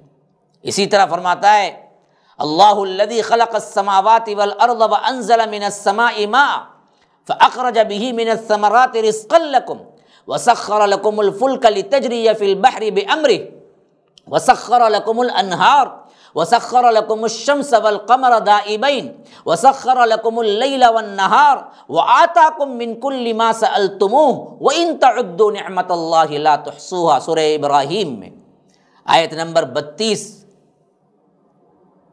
اللہ تبارک و تعالیٰ فرماتا ہے کیا تم نہیں غور کرتے، دیکھتے نہیں؟ وہی ہے جو آسمانوں اور زمین کو پیدا کیا، وہی ہے جو بارش برساتا ہے، وہی ہے اسی بارش کے ذریعے ایک ہی پانی اندر گیا لیکن مختلف قسم کے الگ الگ ٹیسٹ کے کیا ہیں پھل۔ کس کی ہمت ہے؟ پانی تو گیا ایک ہی لیکن جو پھل نکلے، انار کا ایک ٹیسٹ ہے، نیمبو کا ایک الگ، اسی طرح کیا ہے دوسرے تربوز کا ایک الگ، میوہ جات کا الگ، ڈرائی فروٹس کا الگ، پانی تو ایک ہی گیا نا جی۔ آج تک ایسی کوئی مشین تیار ہوئی ہے کہ آپ پلاسٹک ڈالو اور باہر سے کیا سونا نکلے؟ نہیں، یہ رب العالمین کر رہا ہے۔ کون کر رہا ہے؟ یہ رب العالمین، اور اس سے پورے کائنات میں جتنے جاندار ہیں رزق دے رہا ہے۔ وَسَخَّرَ لَكُمُ الْفُلْكَ لِتَجْرِيَ فِي الْبَحْرِ بِأَمْرِهِ، اتنے بڑے سمندر میں تم کشتی لے کے جاتے ہو اور وہ پار لگاتا ہے۔ کیسے؟ ایک تھپڑ نکلی اوپر سے، ایک موج نکلی ادھر کی ادھر ہو جائے، کون کنٹرول کر رہا ہے؟ وَسَخَّرَ لَكُمُ اللَّيْلَ وَالنَّهَارَ وَسَخَّرَ لَكُمُ النَّهَارَ، کس نے بنا کے رکھا ہے کہ اب دن ہونا ہے، اب رات ہونا ہے؟ وَسَخَّرَ لَكُمُ الشَّمْسَ وَالْقَمَرَ دَائِبَيْنِ، سورج چاند کو کون کیا الٹ پھیر کر رہا ہے؟ کس طرح سورج اور چاند ایک کے بعد دیگرے برابر آتے جا رہے ہیں؟ وَسَخَّرَ لَكُمُ اللَّيْلَ وَالنَّهَارَ، رات دن کیسے کیا ہیں؟ اللہ نے مسخر کر کے رکھا ہے، اللہ نے حکم دے کے رکھا ہے۔ وَآتَاكُم مِّن كُلِّ مَا سَأَلْتُمُوهُ، جو کچھ ضرورت ہے، جو کچھ پوچھا جائے گا، جو کچھ کیا ہے مخلوقات کو ضرورت، وہ سب کچھ اللہ نے دے دیا۔ وَإِن تَعُدُّوا نِعْمَةَ اللَّهِ لَا تُحْصُوهَا، اگر تم اللہ کی نعمتوں کو شمار کرنے بیٹھ جاؤ گے، زندگیاں ختم ہو جائیں گی، قلم کی لکڑیاں ختم ہو جائیں گی اور اس کی انک ختم ہو جائے گی، اللہ تبارک و تعالی کی نعمتیں ختم نہیں ہوں گی۔ تو ہم کائنات میں غور و فکر کرنا ہے، اللہ وحدہ لا شریک لہ کی توحید سمجھ آئے گی۔ اسی طرح یاد رکھیے اللہ کے رسول صلی اللہ علیہ وسلم نے اسی وجہ سے فرمایا کل مولود یولد علی الفطرہ فابواہ یہودانہ او ینصرانہ او یمجسانہ، اصل میں ہر بچہ اپنی فطرت پہ پیدا ہوتا ہے، یعنی ایک اللہ کو مانتا ہے۔ متفق علیہ روایت ہے حضرت ابو ہریرہ کی کہ اللہ کے رسول نے فرمایا کہ ہر بچہ اپنی فطرت پہ پیدا ہوتا ہے، ایک اللہ کو مانتا ہے۔ اس کے ماں باپ ہیں جو اس کو نصرانی، یہودی اور مجوسی بنا کے چھوڑتے ہیں، اس کے ماں باپ ہیں جو اس کے اندر شرک لاتے ہیں، اس کے ماں باپ ہیں جو اس کو لے جا کے درگاہ میں بٹھاتے ہیں، اس کے ماں باپ ہیں جو اس کو سمجھاتے ہیں کہ فلاں بھی دینے والے ہیں، فلاں بھی یہ کرنے والے ہیں، فلاں بھی وہ کرنے والے ہیں۔ ورنہ تو اللہ تبارک و تعالیٰ قدرتی لحاظ سے اس بچے کے دل میں توحید ہی رکھتا ہے، تو اس واسطے اس توحید کو قائم کرنا تمہارا اصل کام تھا۔ ہم امت مسلمہ توحید کو قائم کیا کرتے؟ الٹے توحید کے خلاف کام کرنے لگے۔ کیوں؟ نہ شرک معلوم، نہ توحید کے تقاضے معلوم، اس واسطے یہ کام ہوا۔ تو یاد رکھیے، عقیدے کو پڑھیے۔ اسی واسطے میں نے یہ سلسلہ شروع کیا کہ عقیدے کو پڑھنا ہے، سمجھنا ہے، تب کہیں جا کر ہمارا ایمان مضبوط ہوگا، ہمارا عقیدہ صحیح ہوگا۔ اگلے ایپیسوڈ کے لیے میں اجازت چاہتا ہوں۔ وآخر دعوانا ان الحمد للہ رب العالمین۔ اسأل اللہ لی ولکم ولسائر المسلمین من کل ذنب فاستغفروہ انہ هو الغفور الرحیم۔ السلام علیکم ورحمۃ اللہ وبرکاتہ۔